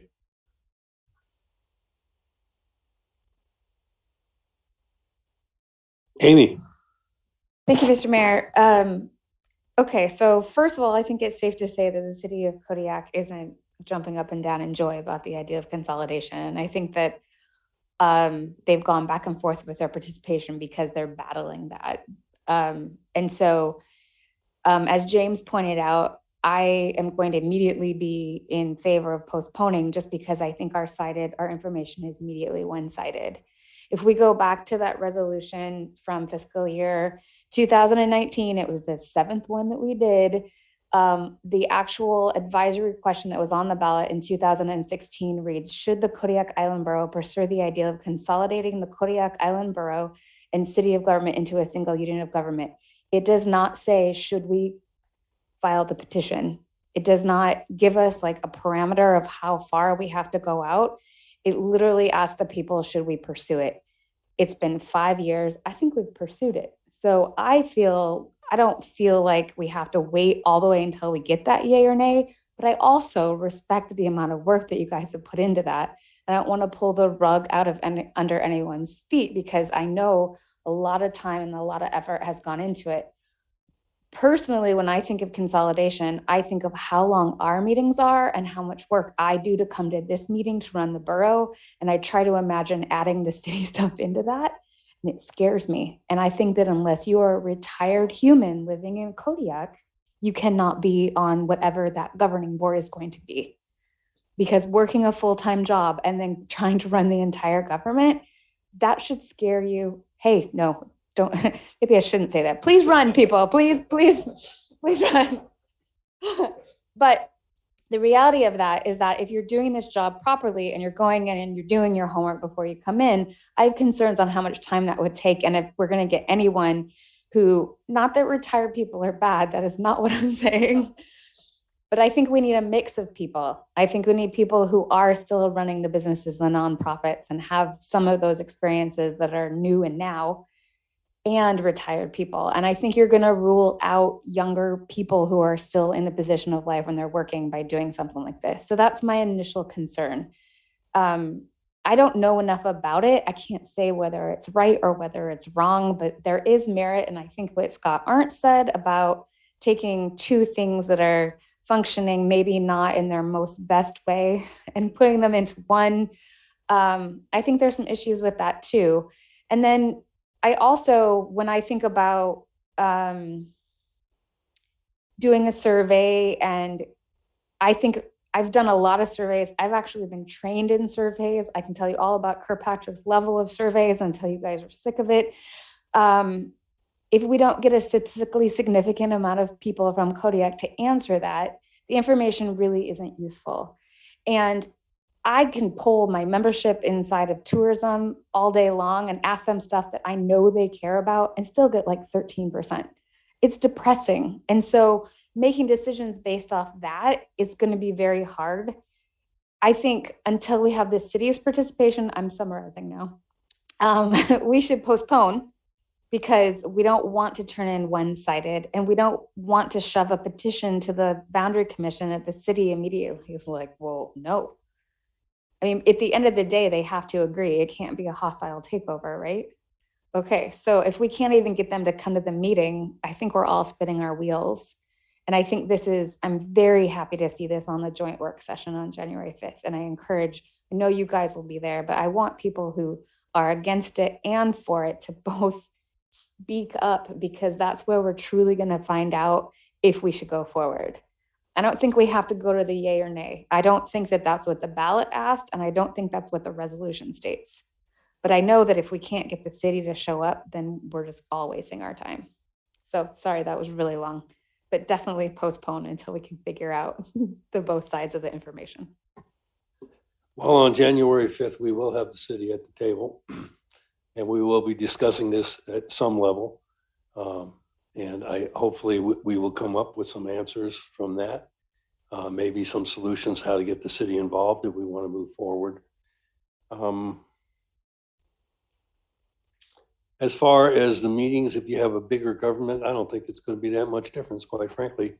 Most work that is actually done that is necessary to the running of a municipality is done by a staff, because we have that kind of, unless you want to be elected as counselors and you all get paid to be part of running the government.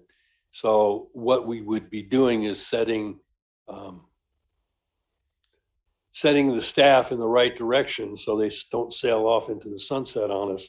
And I think that it would be definitely more involved. I mean, if you have a government now, we deal with school district, and look at how much time we spend arguing the school district budget. Imagine if you throw in on top of that, oh, you got harbors out here. Oh, you got a police department. You have a fire department. You have all these other things. Most of our services are provided by service districts, which makes it a lot easier on us. So there is something to be said about that. But what I'm going to say is we're going to meet on the 5th. Hopefully you'll all be there. I think hopefully the city council will all be there. You can also, by the way, come in on Zoom, because it will be a work session, and we allow work sessions to be Zoomed, and I know the city allows their members to Zoom at this time. So if you're there, we will make some discussion with the city. We'll try to keep the discussion at the basic level. I don't think we need to get into the weeds on this, and I think we need to find out from the city what they were willing to go forward with if we want to get this committee to continue on. Otherwise, you're right, we should postpone it indefinitely. And I'm going to rely heavily on the two members that are on the committee, Jared and James, for their input on what's the final thing that happens with this committee. And hopefully January 5th, we'll have some discussion and we will have a way forward, or we'll have a way to end, one of the two. So with that, I know as everybody's getting up and taking breaks. So we have one more thing on discussion item. We'll take a break now and we'll come back before we do that in packet review.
let's set this back in motion here. We have the last item to discuss is the reconsider of resolution number FY 2021-31. That was on the fisheries work group, which we failed on a 6-1 vote, I believe.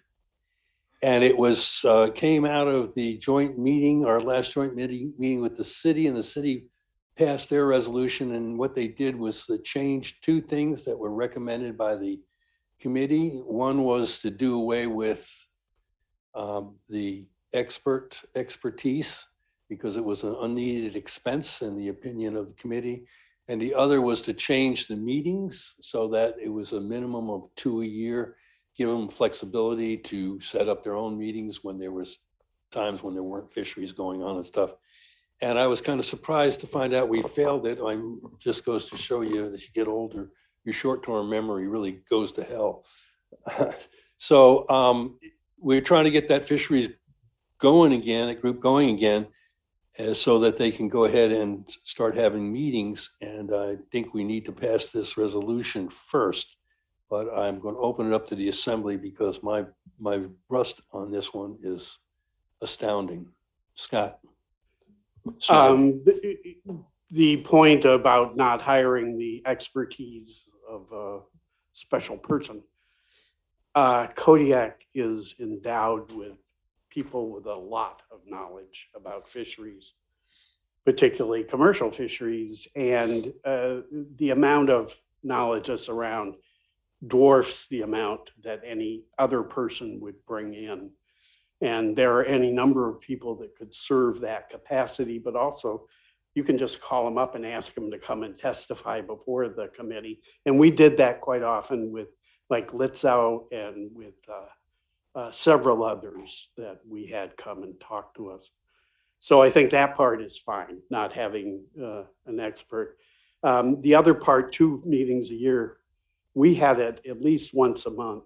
And I think you probably want to keep it more or less on that kind of a schedule. There's ways to make it viable for people, even in fishing months. Sometimes you can't do it during salmon's intense parts, but the rest of them you can usually squeak it through.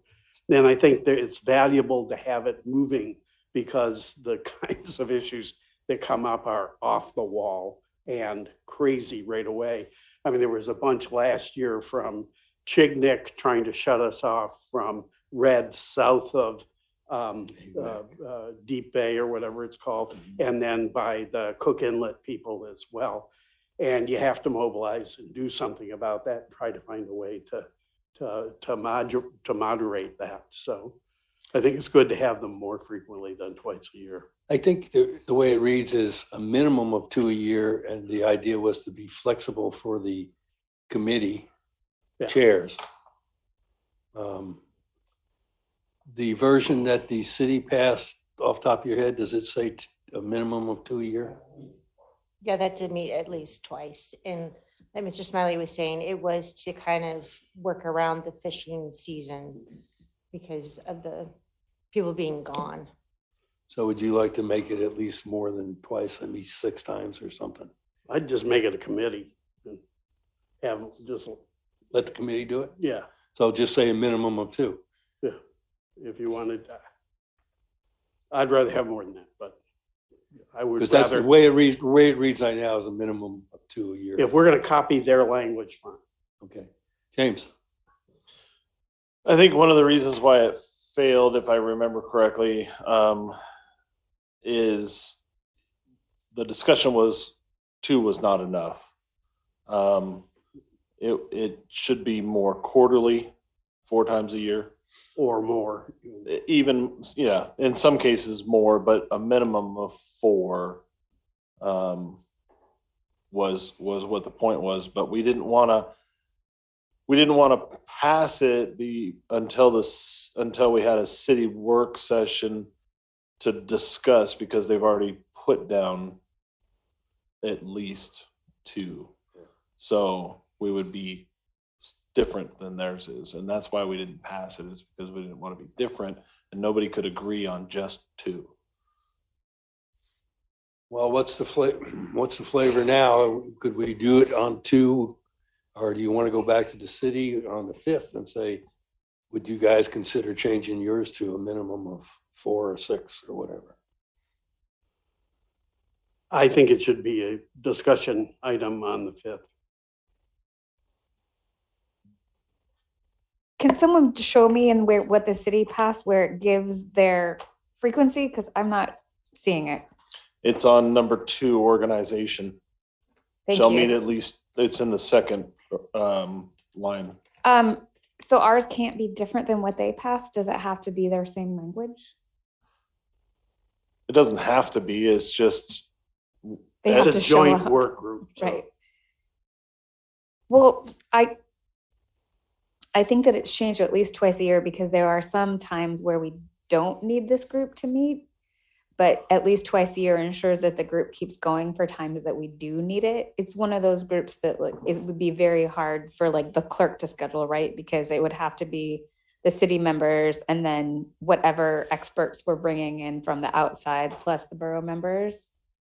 So that gives flexibilities to the co-chairs in setting the agenda and the time.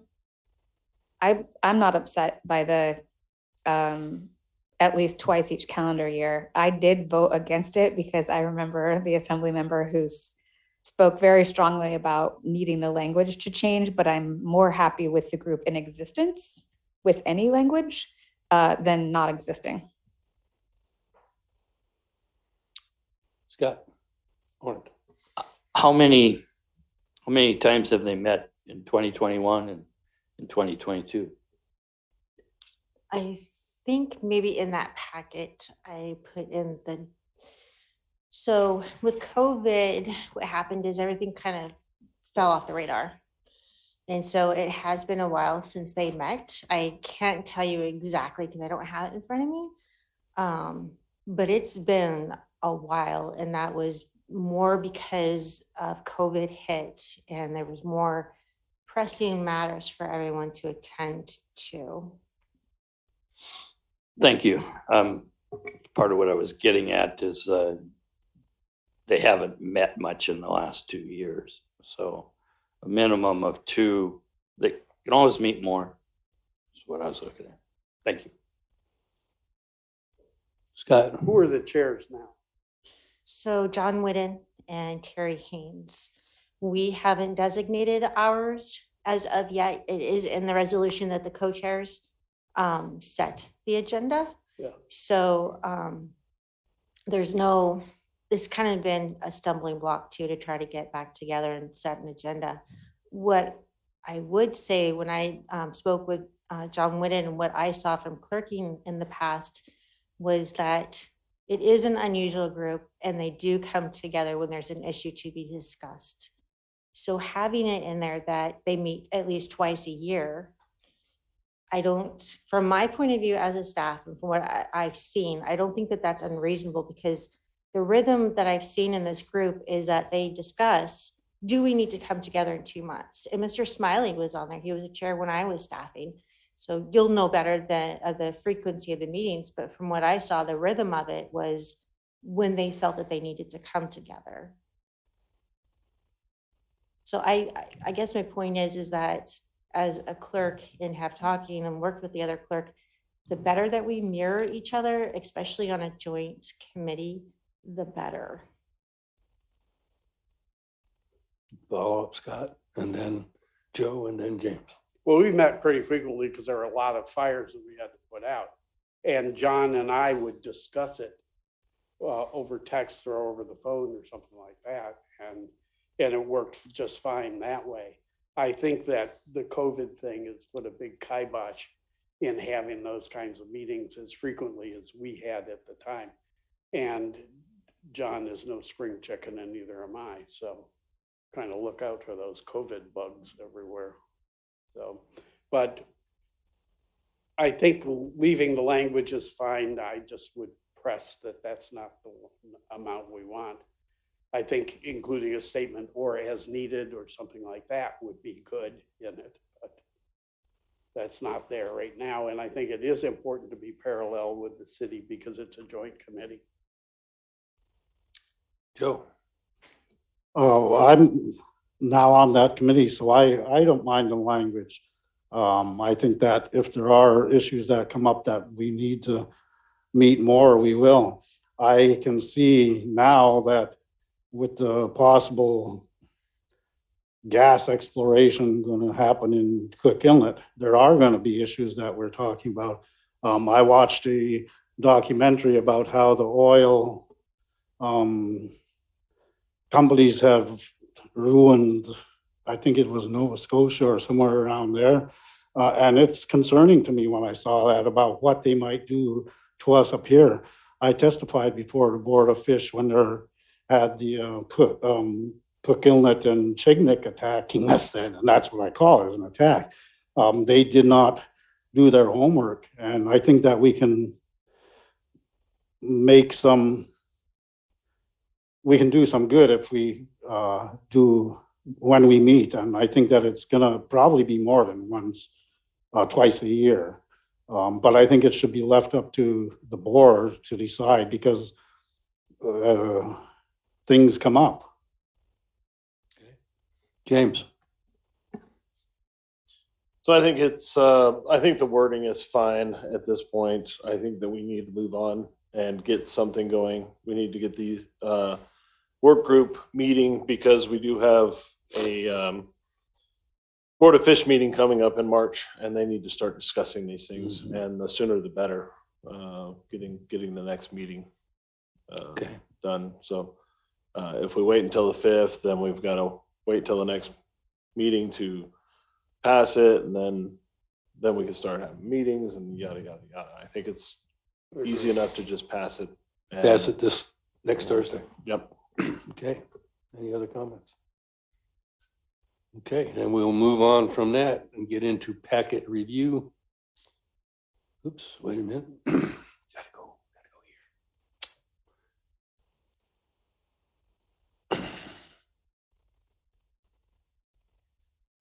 here. Oh. Damn, Scott. I'm sorry, we do have managers' comments. Great. I just would love to provide some very quick updates. So Mark Hickey, our lobbyist, contacted me and he conveyed that he was willing to reduce his cost for his services annually from $45,000 to $40,000. So I'll be doing a contract amendment and then I will do an update at your future assembly meeting to let you know that that contract has been amended. And I hope that's okay with everyone. And then also, I've just been busy getting to know the staff, setting up meetings with various community leaders and stakeholders. I'm prioritizing ideas from departments, and my number one priority at this point is the budget. But also, I want to prioritize improving communications with the assembly, with the staff, and the community members. I've been asked if I could improve relations with the villages, and I look forward to attempting to do that, or at least letting people know that I'm here and available if they have any concerns. I'll be happy to help with a clarification from the attorney about all-purpose vehicles on roadways and what that means if we take no action or what opting out means. I'm completing necessary trainings. And lastly, I'll just say, I think land acknowledgements are cool. So I'll be happy to answer any questions that you have. James, you had your hand up and then Scott smiling. Yeah, is that contract for the next fiscal year, or is it just for until June For 2022. 2020? Thank you. Scott smiling. If you're interested in the villages, Cornelius at Canna, I've forgotten his first name, Tyler, because I'm getting old too, like you. He's flying to those villages fairly frequently. Great. And you can try to team up with him and fly to the all around and everything. I would be honored. Thank you. Okay. Okay, can we go on to that? Yes. Thank you.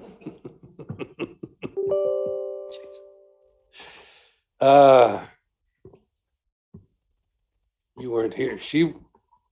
Roxanne wasn't here the night I tried to just blow over the comments from the assembly. During the meeting. Not that I didn't want to hear what they had to say.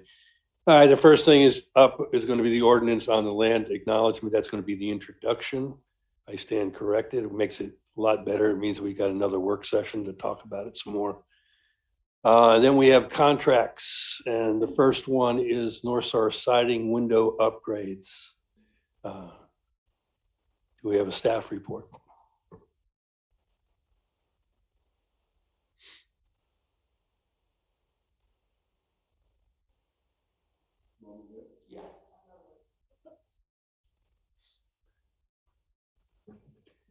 Need to work on our communication apparently.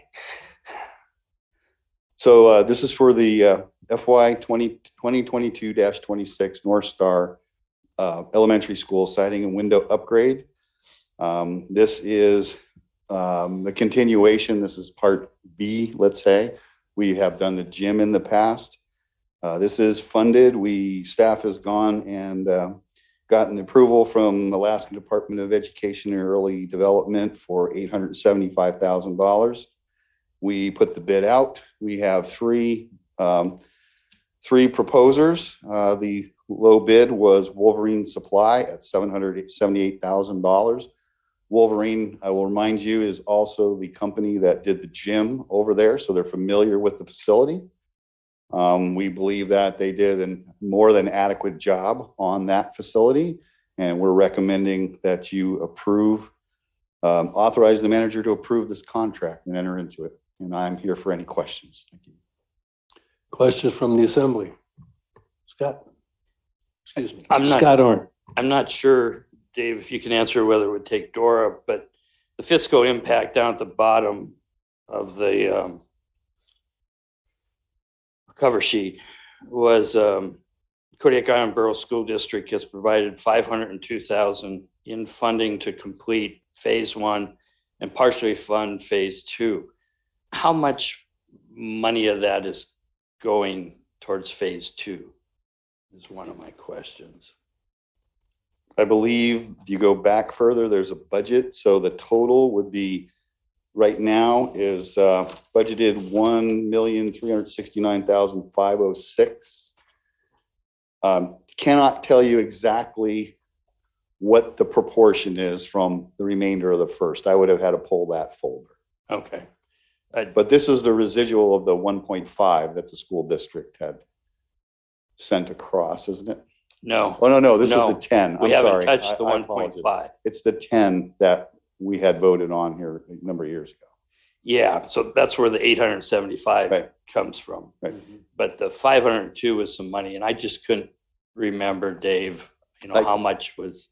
Happy there? to get that answered for tomorrow, or actually Next week. Monday would probably be better, yeah. Okay. Thank you. You bet. Any other questions? Okay, might also stand up there, Dave, because the next one's contract FY 2022-28, the upgrade to the CRW, upgrade to the saltwater disinfection system.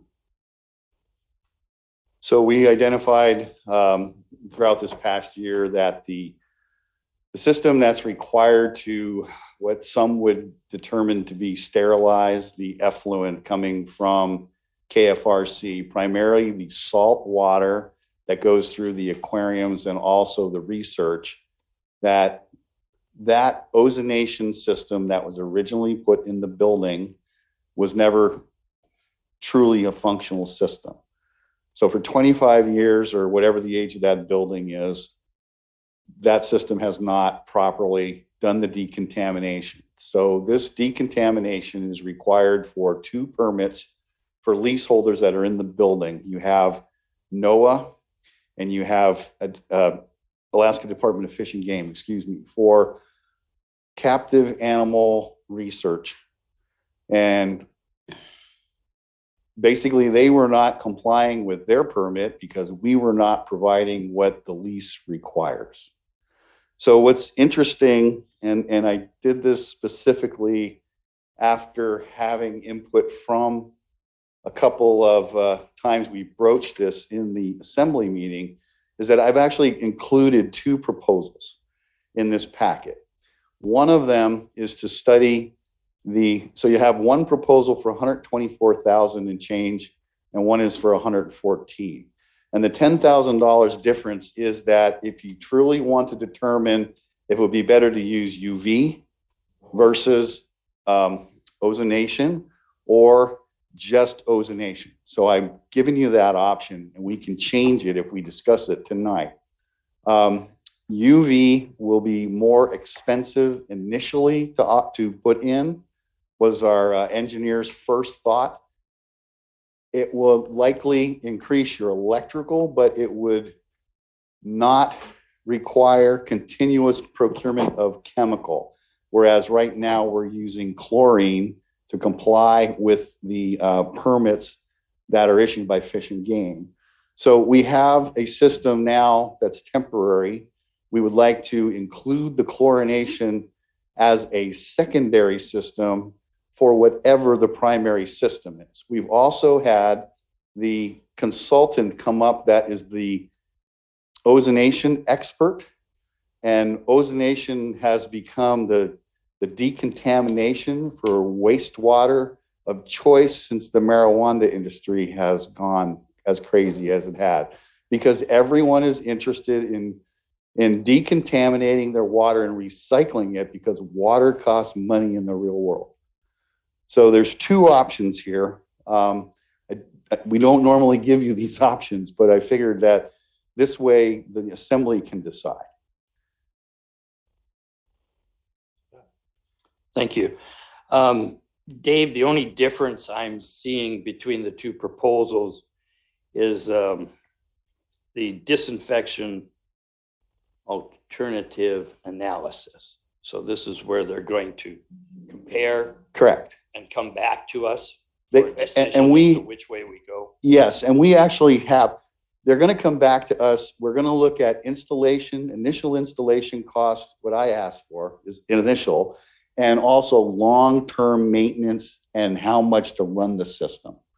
Because I think those are the two pertinent things that apparently weren't paid attention to when they built the system. Yeah, what I'm seeing is the fee for that is, the estimate anyway, is $9,580 for that task. And I tend to agree with you that I think it's worth that investment to get all the options. On the first item, let me just get the dates, if you would, Mr. Arndt, please. On the December 13th fee proposal V2, which is the third page, that is total estimated fee is $114,920, which is on about the fourth or fifth page. On the second estimate, it's $124,500. So you have a difference. $9,580. Right. Okay. Just so we know where it's coming from. That's all I'm trying to do. Yeah, that's why I was just pointing out the only difference between the two proposals is that. And the reason I gave you the two is because Mr. Smiley and I had a conversation, and I thought, might be better to just throw it out there and see if it sticks. Thank you. Scott Smiley. Well, as you know, I'm a fan of UV. But the reason I'm a fan of UV is you don't have to do anything. You just have to look. If it's purple, it's working. And I think that the fact that they got along for 25 years without testing their effluent, somebody's going to be aware of that. They're going to be looking. I think it's going to be DNR, but I'm not sure. Actually, I think it'll probably be ADEC. Okay. And we've already started preliminary conversations, and I would like to continue the conversation. So that's the other thing that's in these proposals is the application process through getting our APDES permit, which is what's probably required. ADEC's initial conversation with them, where they were actually thrilled to death that we called them. I'm not surprised. It's probably the first time in history. Yeah, they fell over probably. It scares me when you mention ADEC because I've nothing but bad memories. And it reminds me of the story of those little patio homes on Mylark that are actually zero lot lines. The water comes off of Mylark and runs down into that lake. And someone said, oh, you should get a permit. And so one of the developers said, oh, I'll just apply for this permit. The guy says it's just a rubber stamp. I'll apply for this permit. It was with the federal government, DEC. And the other partner said, don't you dare. Well, he did.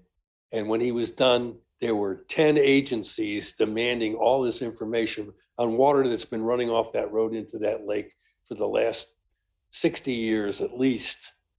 And they finally walked away from the permit. No one ever followed up. But what scares me with being the borough, they'll follow up if we try to walk away when they hit us with all these regulations. But I know you're doing the right thing. No, actually, what I was going to say was we've actually went online and pulled permits for other facilities that are similar to this. Some have discharge permits and some do not. So I think what'll end up happening is we are required by our lease to do this decontamination, however we choose. The problem is it a closed UV system? Is it an open UV system?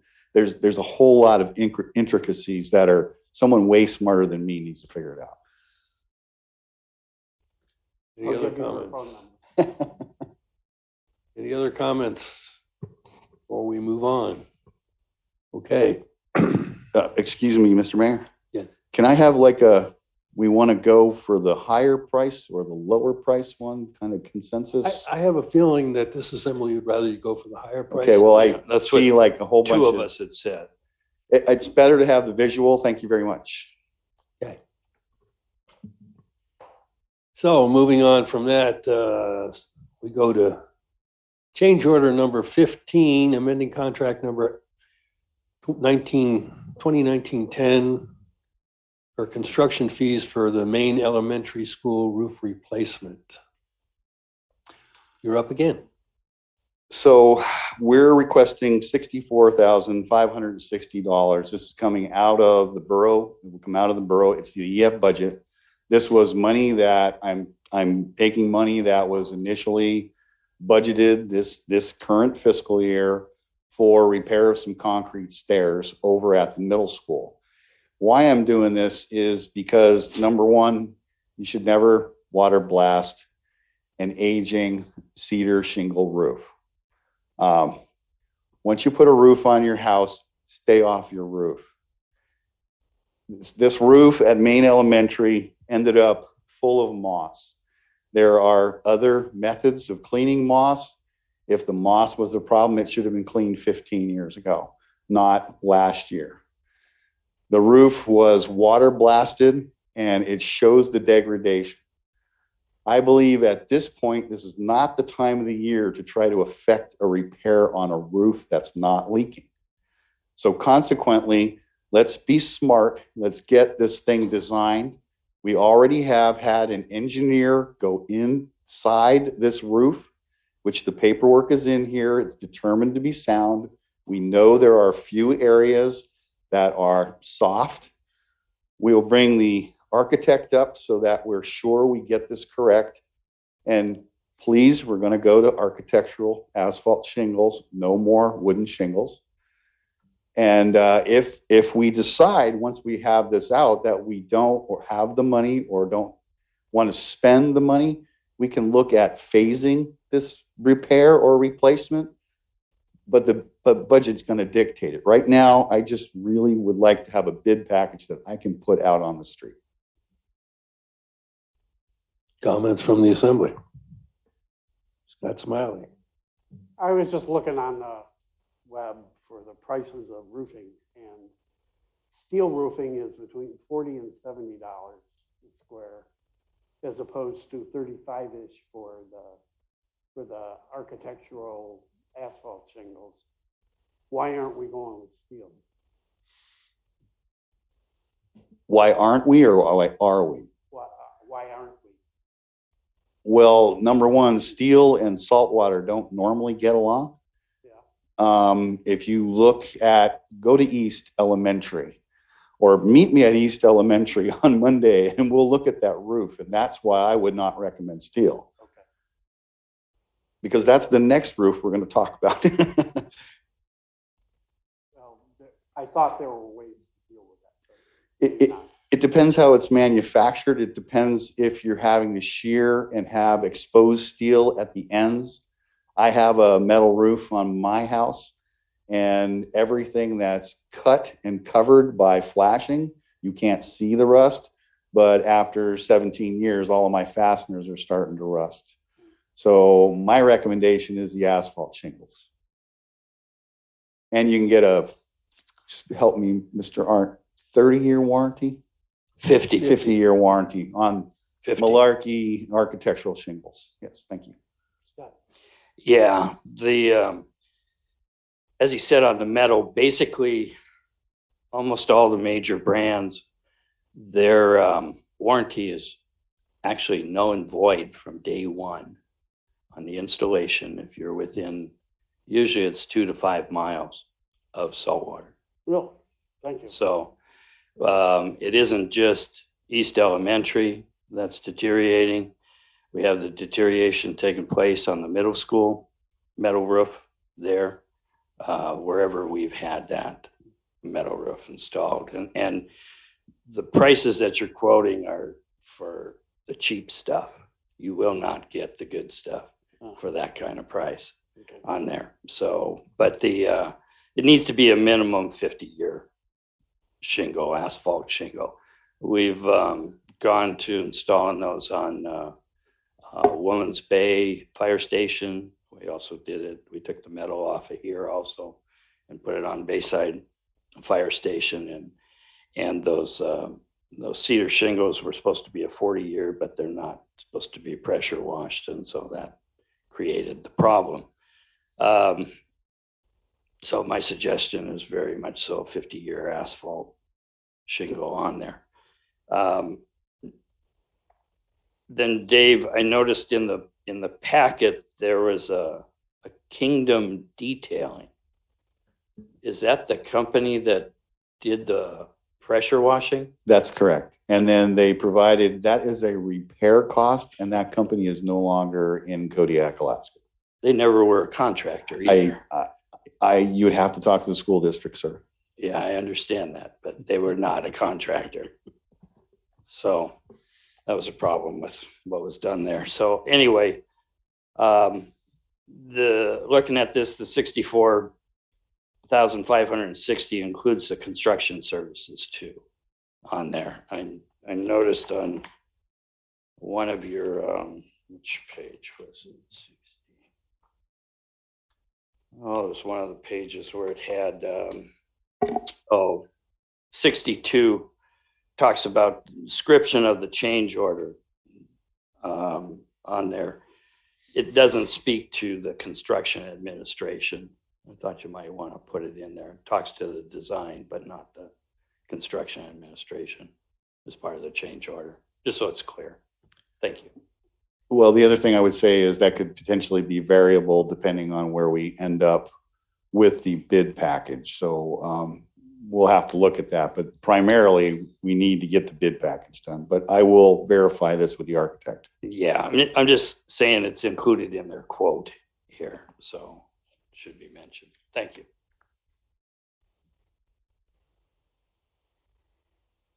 Any other comments?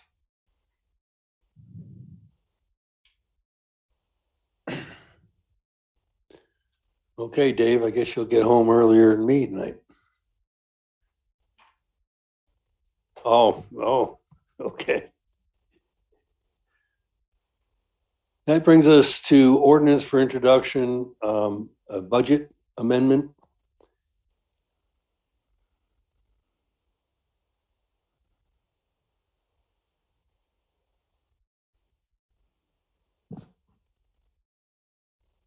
Good evening again. This is the first budget amendment for the year. There are 1, 2, 3, 4, 5, 6. Sorry. There are 7 items on here that I would consider housekeeping, accepting the grant award, and applying it to a project. Although you accepted the Sultry Crow Grant Award, we didn't specifically state that it was to go to this project. So this is just a housekeeping to correct that. There's the next, I think 5 of these have to do with capital projects that are completed, and we had extra funds in the project itself, and we're returning those funds either to the fund that contributed the money, such as Fire Protection Area 1, or what's another one? Renewal and replacement. So it's just returning the funds to the originator after the project's been completed. One of them, there's the CAMA project in here. This is a new project. We're asking for money to be contributed to the project to keep our CAMA project going. And their other one that's new would be the approval to accept the pass-through grant from the State of Alaska Division of Public Health in the amount of $513,946.72 and put it into the Community Health Fund COVID-19 project. And that's the one Megan has been speaking to you about. The others on here, the Solid Waste Collection and Disposal Fund for the landfill closure, stage 3, and the aeration project, and the ozonator funding, and the building and grounds fund boiler repair project, and the mechanical abatement mechanical upgrade project. Dave can speak to you about if you have questions on those. Any questions from the assembly? Scott Orn. Thank you, Dora. One of the questions I had was on the closeout of the 3 electric boilers, one in the middle school, the high school, and the Fisheries Research Center building. KEA was paying for the cost of the installation of those boilers. I was trying to figure out what the money was from. So I actually believe that we paid for that and billed KA, if I'm not mistaken. So I don't Right. have your answer, but I can get it for you exactly. Some of them we paid for, some of them. That was it. Yeah. Okay. They didn't pay, they paid for a Okay. couple of them, but not all of them. We paid for KFRC. Yeah. They paid outright for the middle school. I think it was a combination on the Yeah. high school. We paid outright on KFRC. Okay, I was just Yeah. curious. It wasn't clear I to think me. that's the dispersion. Okay, thank you for that. On those boiler projects that KEA paid for, we expended the funds and they reimbursed us directly for the expended funds. So there was never any extra. Okay, thank you. Any other questions? Scott? Oh, I'm sorry. Dora, I got another one for you. I got a note here on the 20,000, transfer 20,000 to fund 415 for the emergency borough building boiler repair project, but it shows we're short $27,000 in that account. I was just wondering why. Probably because they were printed at 2 different times and we've accrued more costs. I can look into that and I can Okay. always bump the number up if you'd like to Yeah, give me more. I just was, it's not like you to short yourself. Thank you. Any other questions?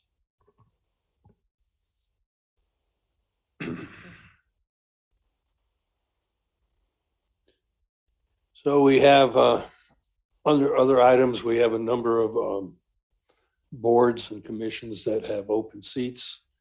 And I was going to do it 2 weeks ago, but I was sick and I really didn't have everything cemented in my head. I have now gone over it again and I will bring forward appointments for planning and zoning, 2 seats for the city, one's a 1-year, one's a 3-year, a seat for the borough, which I believe is a 3-year. We don't have anybody applying for any of the open seats in Parks and Rec. We have one person applying for reapplying for a seat on the BOE. There will be one other open seat as far as I know. Planning and zoning. The Solid Waste Advisory Board.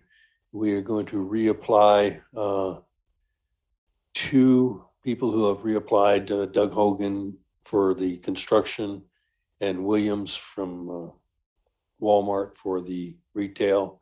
And we have 1 other seat open, and I have to talk with Dave yet. We have a couple of applications, but I would like to talk with the department heads before I go ahead and stick somebody in there.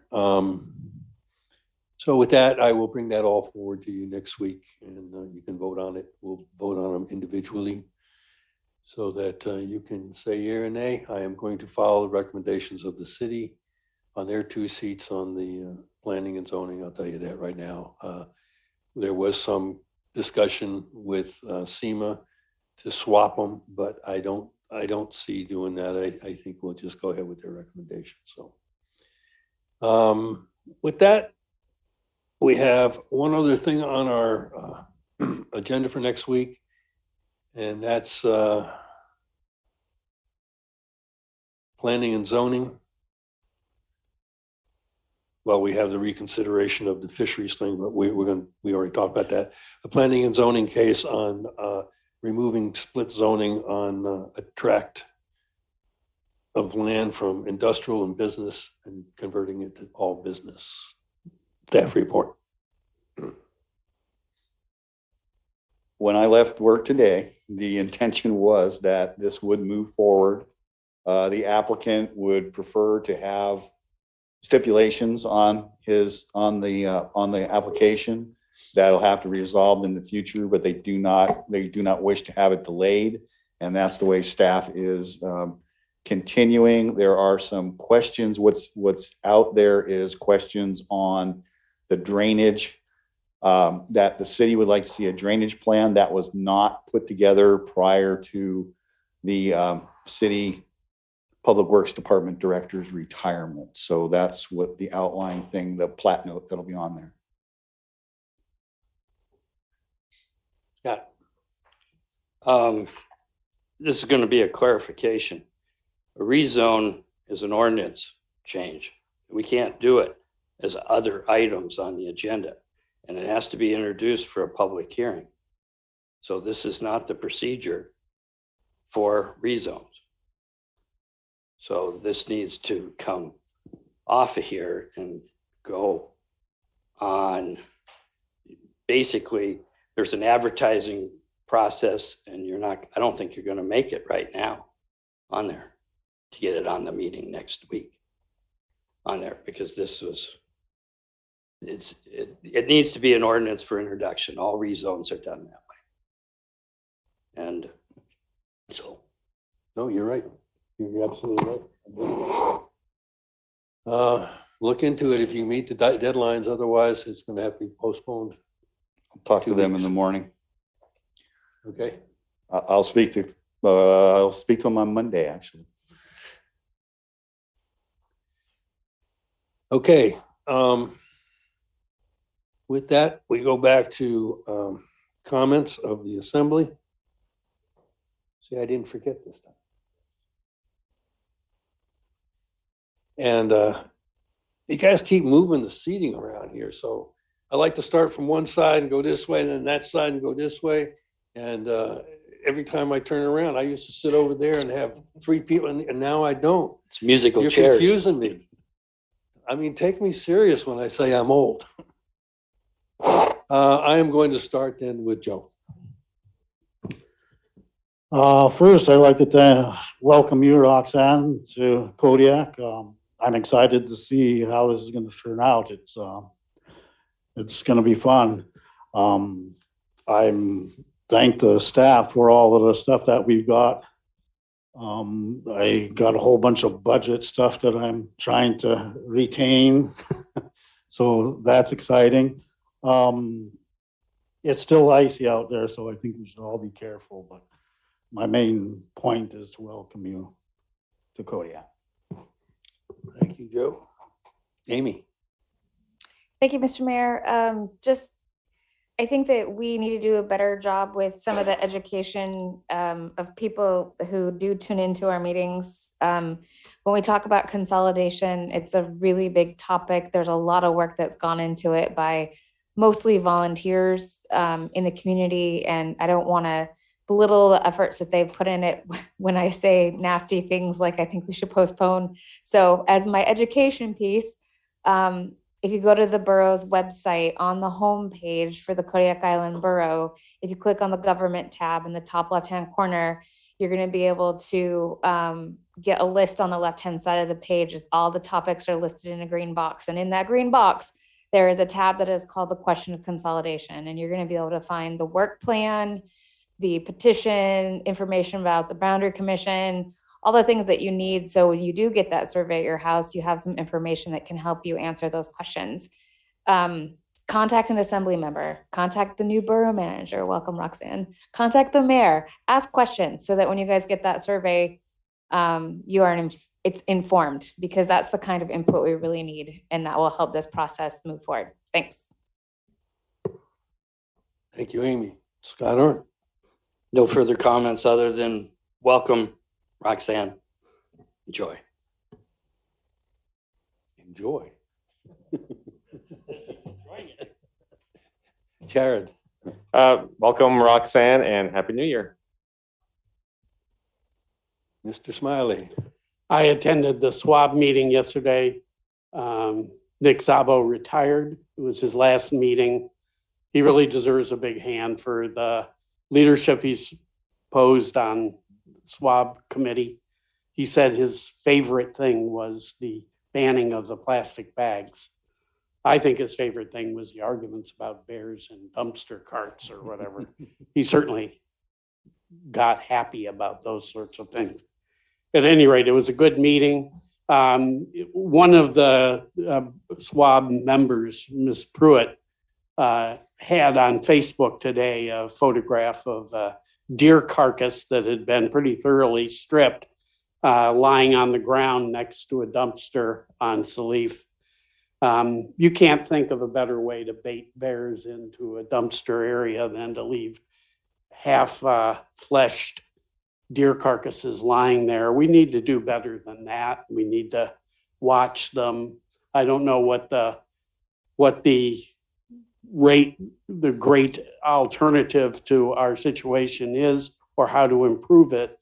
But I do think we should talk with the city about clustering dumpsters, and they don't want to have them in the city, but I think we need to look at clustering, because then you can chain them and chain link around them and put gravel down and try to keep it in better shape than we're doing already. And I think it's going to be a bigger problem rather than a smaller problem. At any rate, it's really interesting to sit in on the SWAB meetings, and if you have some free time on 5:15 that on a Wednesday night, it's a good thing to do. James. Welcome. Other than that, I've spoke too much tonight. That brings us to the mayor's comments. I hope you all have a very happy and safe New Year's. Roxanne, once again, welcome. And don't let these guys get you down, girls, guys, people. They mean well. And I really have no other comments than to say I hope everybody has a safe and sane New Year. And I hope 2022 shows some improvement nationally, locally, statewide for all of our good. Thank you. And may your puppy hide from the fireworks. Yeah. Oh, and by the way, Scott, how do you know a bear didn't drag that carcass there and leave it because he couldn't get it into the closed